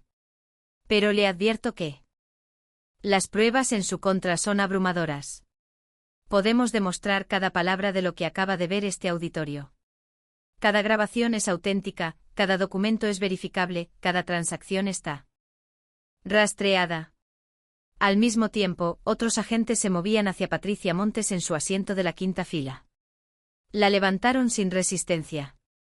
Ella parecía haber perdido toda voluntad de lucha. Toda esperanza de escapar. Las esposas brillaron bajo las luces del auditorio mientras las cerraban alrededor de sus muñecas. Yo me volví hacia el público, hacia las 200 personas que habían venido esperando un evento empresarial rutinario y habían presenciado la destrucción completa de un criminal. Soy Andrés Rojas, dije y mi voz resonó por los altavoces que ahora estaban bajo nuestro control. Tengo 65 años. Hace 3 meses este hombre intentó borrarme de la faz de la tierra. Planeó eliminarme para robar mi casa. Estuvo dispuesto a hacer lo mismo con mi hija. Estafó a decenas de personas que confiaron en él. Hice una pausa dejando que el peso de mis palabras se asentara. Fracasó. Camila subió corriendo al escenario, atravesando el espacio que la separaba de Carlos con una determinación que me hinchó el corazón de orgullo. Se plantó frente a él, frente al man con quien se había casado, el hombre que había planeado eliminarla como si fuera un estorbo. Y habló con una voz que no temblaba. Voy a pedir el divorcio mañana a primera hora, dijo. Y quiero que sepas algo, Carlos. Nunca tocarás ni un céntimo de mi dinero. Nunca tocaste nada mío que valiera la pena en realidad. Solo tomaste lo que yo te dejé ver. El resto, los 700,000 que gané con mi trabajo, que escondí durante años porque alguna parte de mí siempre supo que eras un monstruo. Eso me lo quedo yo. Carlos la miró con una mezcla de incredulidad y rabia impotente, pero no dijo nada. No había nada que pudiera decir. Camila se volvió hacia mí, y me abrazó con una fuerza que me quitó el aliento. Lo logramos, papá, susurró contra mi hombro. Finalmente lo logramos. Tú nos salvaste, hija, respondí sosteniéndola con la misma fuerza. A los dos. Nunca lo olvides. Tú fuiste la heroína de esta historia. Mientras los agentes del FBI escoltaban a Carlos hacia la salida, rodeado de cámaras y testigos que documentaban cada segundo de su caída, me quedé de pie en el centro del escenario con la mano de mi hija entrelazada con la mía. Los flashes seguían estallando, las voces de los periodistas se superponían en un coro de preguntas urgentes. Los inversores estafados exigían explicaciones a gritos, pero debajo de todo ese caos sentí algo simple y poderoso que no había experimentado en meses: libertad. Por fin había terminado. Por fin éramos libres. Cuando salimos del centro de convenciones una hora más tarde, después de dar declaraciones a la policía y responder las preguntas más urgentes de los periodistas, las furgonetas de televisión seguían aparcadas afuera. Los reporteros gritaban nuestros nombres pidiendo comentarios adicionales. Las cámaras nos seguían cada paso mientras caminábamos hacia el estacionamiento. Pero por primera vez en 3 largos meses, yo no estaba escondiéndome, no estaba fingiendo ser otra persona. No estaba viviendo como un fantasma en un apartamento prestado de Seattle. Volvía a ser simplemente Andrés Rojas, padre, viudo, constructor, superviviente. Y eso se sentía como despertar de una pesadilla que había durado una eternidad. La justicia, descubrí en los meses siguientes, no siempre es rápida. Hay papeleos que llenar, audiencias que atender, procedimientos que seguir. Pero cuando finalmente llega, puede ser absolutamente implacable. Carlos Méndez no tuvo elección más que declararse culpable. Las pruebas en vídeo eran demasiado contundentes, demasiado claras, demasiado irrefutables para intentar luchar contra ellas en un juicio. Su abogado, uno de los mejores de Portland que había contratado con dinero robado, le recomendó aceptar un acuerdo para evitar la pena máxima. Aún así fue condenado a 15 años en prisión federal por fraude, falsificación de documentos, conspiración para causar daño corporal, malversación de fondos y fraude electrónico. Con buena conducta podría salir en 12 años. Tendría casi 50 cuando volviera a verla. Luz del sol como hombre libre. Patricia Montes, tras semanas de negociaciones, aceptó un acuerdo con la Fiscalía a cambio de testificar contra Carlos y proporcionar información adicional sobre sus operaciones financieras. Recibió una sentencia de 7 años por complicidad en fraude, conspiración criminal y malversación. Fue suficiente para destruir su carrera como contadora, su reputación y cualquier futuro que hubiera imaginado al lado de Carlos en las Islas Caimán. La propiedad de mi casa volvió a mi nombre mediante una orden judicial que anuló todos los documentos falsificados. La hipoteca ilegal de $2 millones fue declarada nula y sin efecto. Y el banco que la había aprobado enfrentó una investigación por no verificar adecuadamente la autenticidad de las firmas. Los bienes de Carlos, su coche de lujo, sus inversiones, sus cuentas bancarias fueron confiscados por orden federal y distribuidos entre los inversores a quienes había estafado. No recuperaron todo su dinero. La mayor parte había desaparecido en casinos y gastos frívolos, pero recuperaron algo. Más importante aún, obtuvieron justicia. El divorcio de Camila se resolvió en marzo, 6 meses después de aquella noche en el centro de convenciones. Fue rápido y limpio como un corte quirúrgico. Camila conservó íntegro sus 700,000, debidamente documentados como ahorros prematrimoniales que Carlos nunca había conocido ni tocado. No hubo pensión alimenticia, no hubo reparto de bienes, no hubo nada que la atara a aquel hombre nunca más. Cuando firmó los papeles finales del divorcio, me llamó desde la oficina del abogado. Está hecho, papá, dijo, y había algo en su voz que no había escuchado en años. Paz. Oficialmente ya no soy la señora de Méndez. Soy Camila Rojas. Otra vez solo Camila Rojas. Siempre fuiste Camila Rojas, respondí. Él nunca pudo quitarte eso. Para primavera, todos los nudos legales estaban deshechos. Carlos Méndez pasaría la próxima década y media en una prisión federal. Patricia Montes cumpliría su condena en una instalación de mínima seguridad en California. Y Camila, mi valiente y brillante hija, era finalmente, completamente e irrevocablemente libre. En abril, cuando los cerezos de Portland empezaban a florecer pintando la ciudad de rosa, Camila y yo nos reunimos en la casa vacía de Portland Lakes por última vez. Ya habíamos vendido todos los muebles en las semanas anteriores. Cada habitación estaba desnuda, las paredes mostrando las marcas donde alguna vez colgaron cuadros y fotografías familiares. Nuestros pasos resonaban en los espacios vacíos mientras recorríamos todo una última vez, despidiéndonos de cada rincón. En la cocina me detuve junto al lugar donde solía estar la mesa del desayuno. Aquí fue donde tu mamá te enseñó a hacer galletas de chocolate, dije sintiendo cómo los recuerdos me envolvían. ¿Te acuerdas? Tenías 5 años y terminaste con más harina en el pelo que en el tazón. Camila sonrió, pero había tristeza en sus ojos. Me acuerdo. Y en la sala de estar diste tus primeros pasos. Mamá y yo estábamos sentados en el sofá y de repente te soltaste de la mesa de café y caminaste hacia nosotros. 3 pasos tambaleantes antes de caer en mis brazos. Fue uno de los días más felices de mi vida. Pero los recuerdos dulces estaban mezclados con otros más oscuros, y ambos lo sabíamos. Camila habló en voz baja, casi un susurro. En esta casa también fue donde Carlos planeó todo, donde hablaba con Patricia por las noches mientras yo fingía dormir. Donde se sentaba en el despacho calculando cómo robarte todo, donde tramaron todo lo demás. Asentí lentamente mirando las paredes que había construido con mis propias manos hace más de una década. Cada viga, cada clavo, cada centímetro de este lugar contenía una parte de mí, pero también contenía demasiada oscuridad ahora, demasiados fantasmas que ninguna renovación podría exorcizar. ¿Qué quieres hacer con esto, papá?, preguntó Camila, y en su voz había una pregunta más profunda. ¿Cómo seguimos adelante? Respiré hondo, llenando mis pulmones con el aire de una casa que ya no se sentía como un hogar. Construí esta casa para tener un lugar donde vivir y envejecer con tu madre, dije finalmente. Pero un hogar no son paredes, ni vigas, ni techos. Un hogar son las personas. Es el amor que compartimos. Es la seguridad de saber que estamos juntos. Y aquí, hija, ya hay demasiada oscuridad, demasiados recuerdos envenenados. Creo que lo mejor es venderla. Camila asintió y vi alivio en su expresión.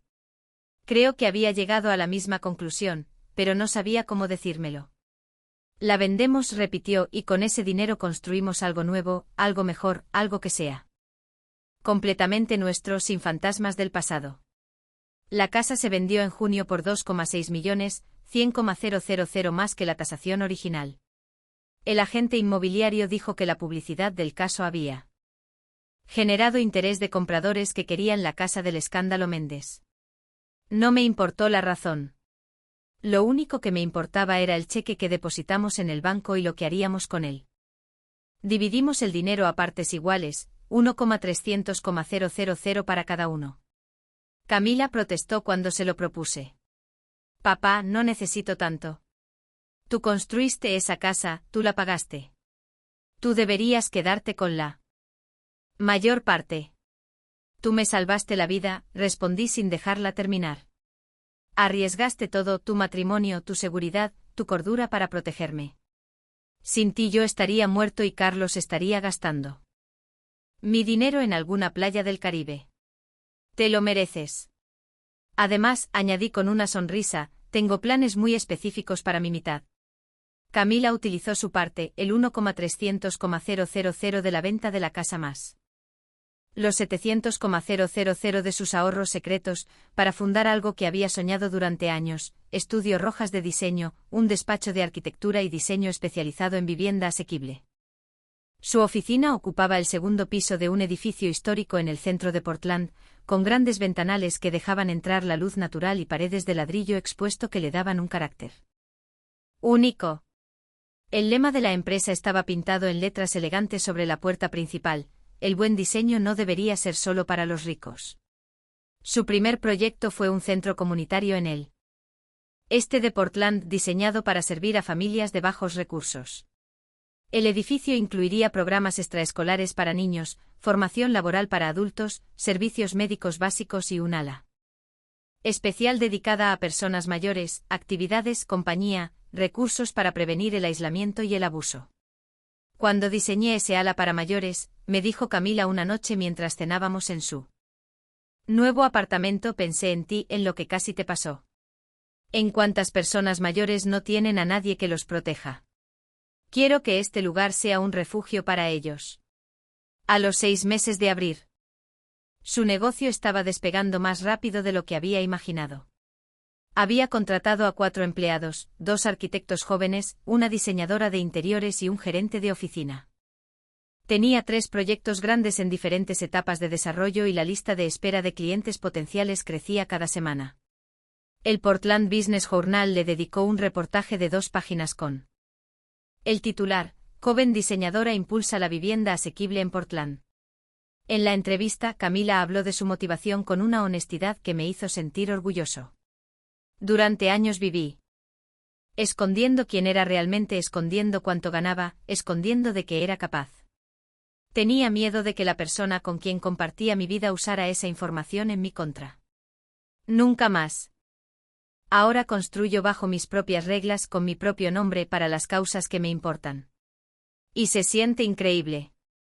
Yo utilicé mi parte del dinero para crear algo que había estado germinando en mi mente desde aquella noche bajo la marquesina de autobús, empapado y solo. Segunda oportunidad Constructores. Era una organización sin ánimo de lucro dedicada a enseñar oficios a personas mayores de 50 años que habían sido descartadas por el mercado laboral. Ofrecíamos clases de carpintería, reparación básica del hogar, fontanería, electricidad y pintura.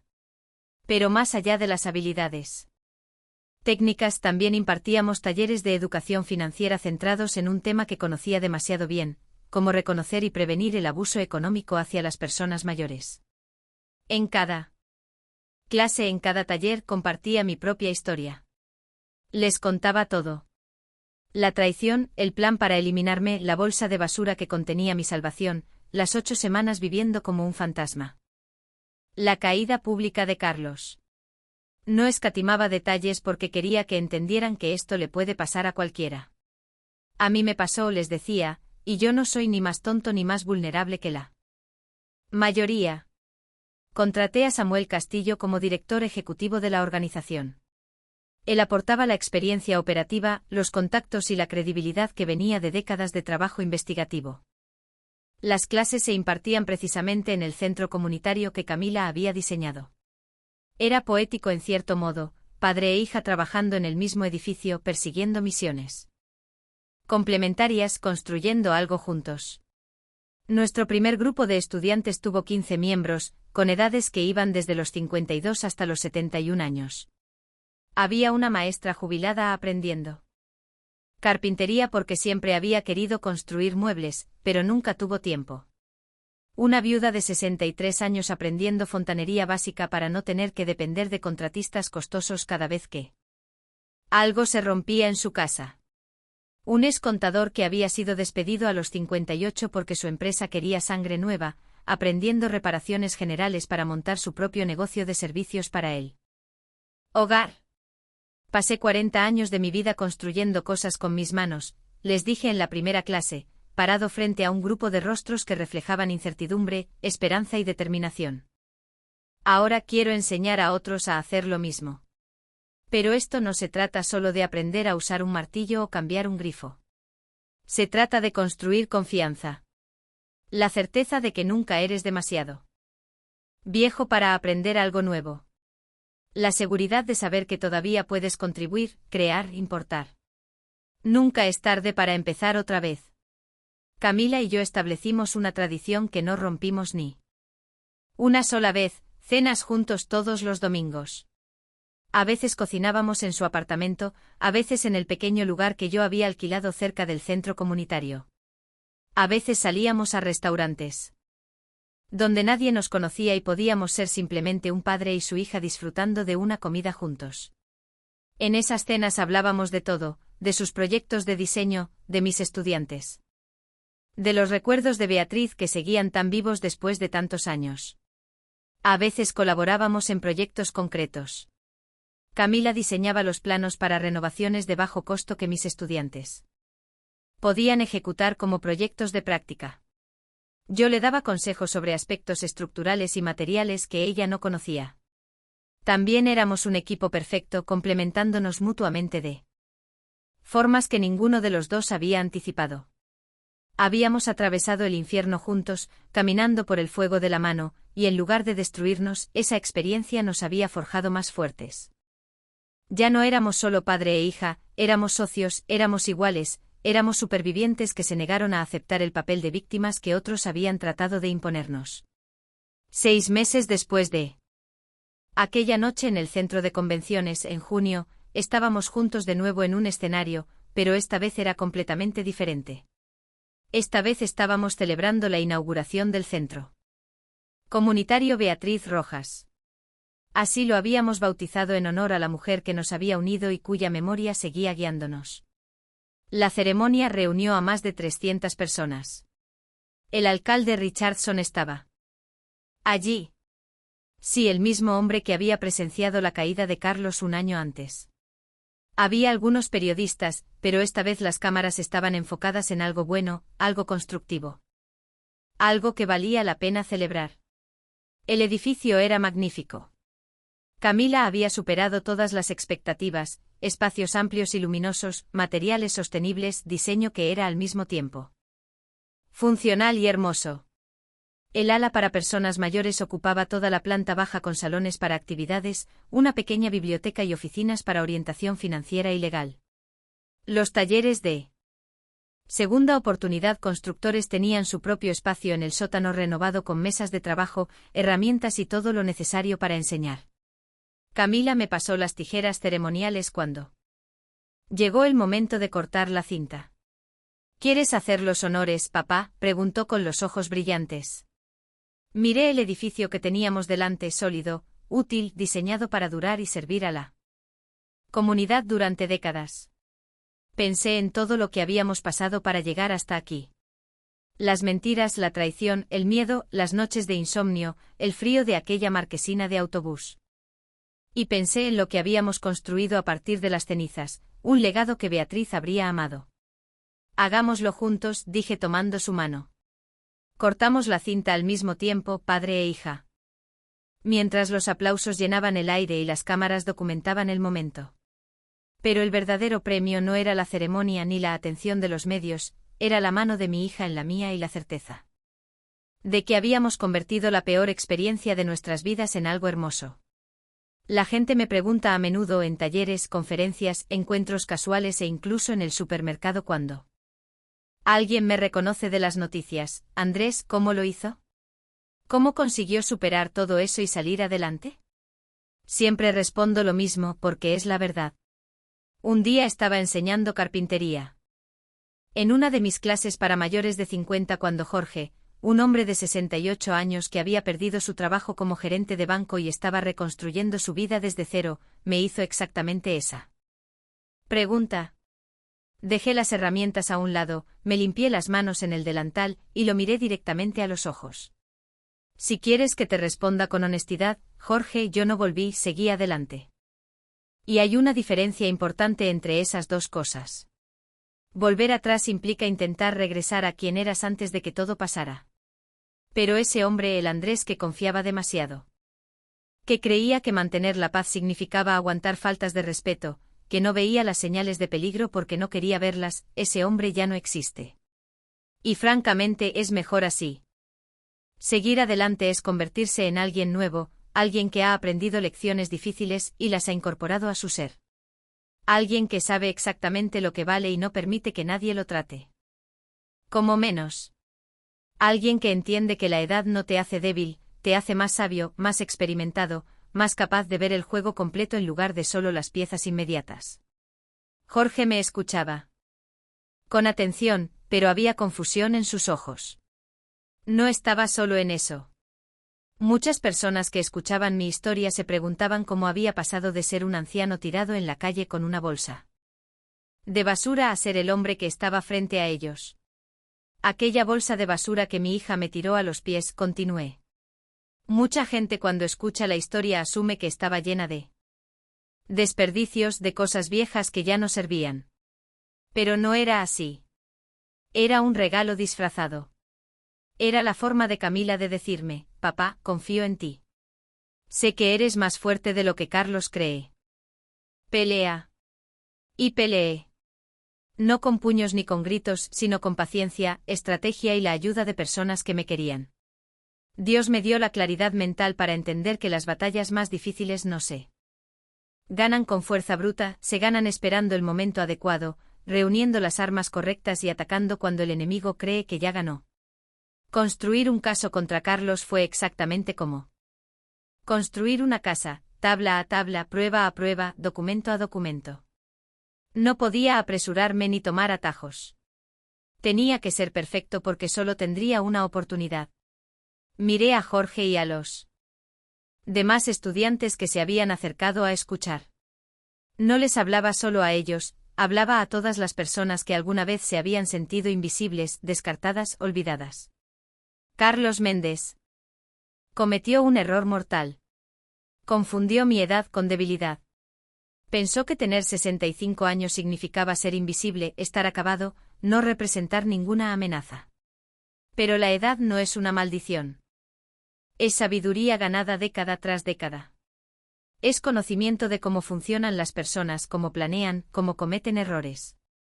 Es paciencia para esperar y determinación para actuar cuando llega el momento. Carlos tenía 38 años cuando todo esto pasó. Era joven, sí, pero también era impulsivo, codicioso, arrogante. Creía que su juventud y su astucia lo hacían invencible. Esas fueron exactamente sus debilidades. Yo tenía 4 décadas de experiencia leyendo personas, identificando mentirosos, reconociendo cuando alguien no es quien dice ser. Y tenía algo que él nunca tuvo. Gente que me amaba de verdad. Hice una pausa dejando que las palabras resonaran en el taller. Mi hija arriesgó todo para salvarme. No porque estuviera obligada, no porque esperara algo a cambio. sino porque quería hacerlo. Porque durante 35 años habíamos construido algo más fuerte que cualquier contrato o promesa verbal, confianza real. Cada cuento que le leí antes de dormir. Cada partido de fútbol al que asistí aunque odiara los deportes, cada momento en que me necesitó y estuve ahí, todo eso fue el cimiento. Ese cimiento que Dios me permitió construir a lo largo de décadas fue lo que nos salvó a los dos. Esta historia no es sobre venganza, es sobre amor. Carlos tenía cómplices, una amante que lo ayudaba a robar, un falsificador que vendía sus habilidades al mejor postor. Yo tenía familia, una hija que me protegió, un viejo amigo que dejó todo para ayudarme, personas que me querían, no por lo que tenía, sino por quién era. Esa es la diferencia fundamental entre nosotros. Las relaciones auténticas luchan por ti, incluso cuando cuesta.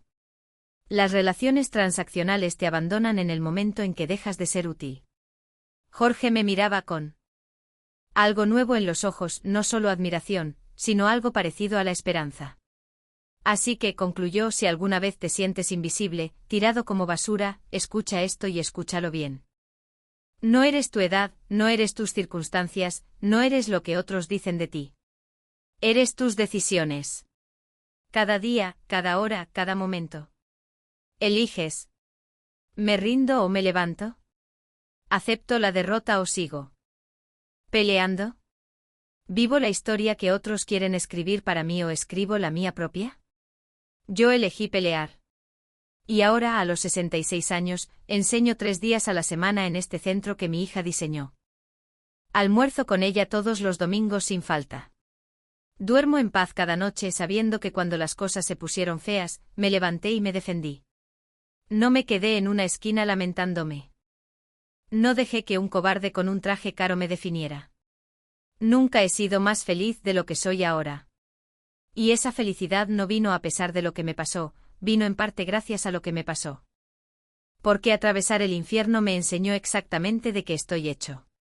Aquella bolsa de basura cambió mi vida para siempre, pero no de la forma que Carlos Méndez esperaba.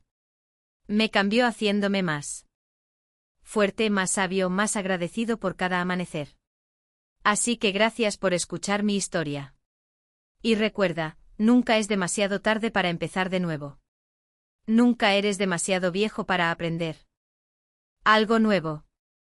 Nunca estás tan solo como crees. Y nadie, absolutamente nadie, tiene derecho a tratarte como basura. Si alguien lo intenta, levántate, pelea y demuéstrales exactamente de qué estás hecho.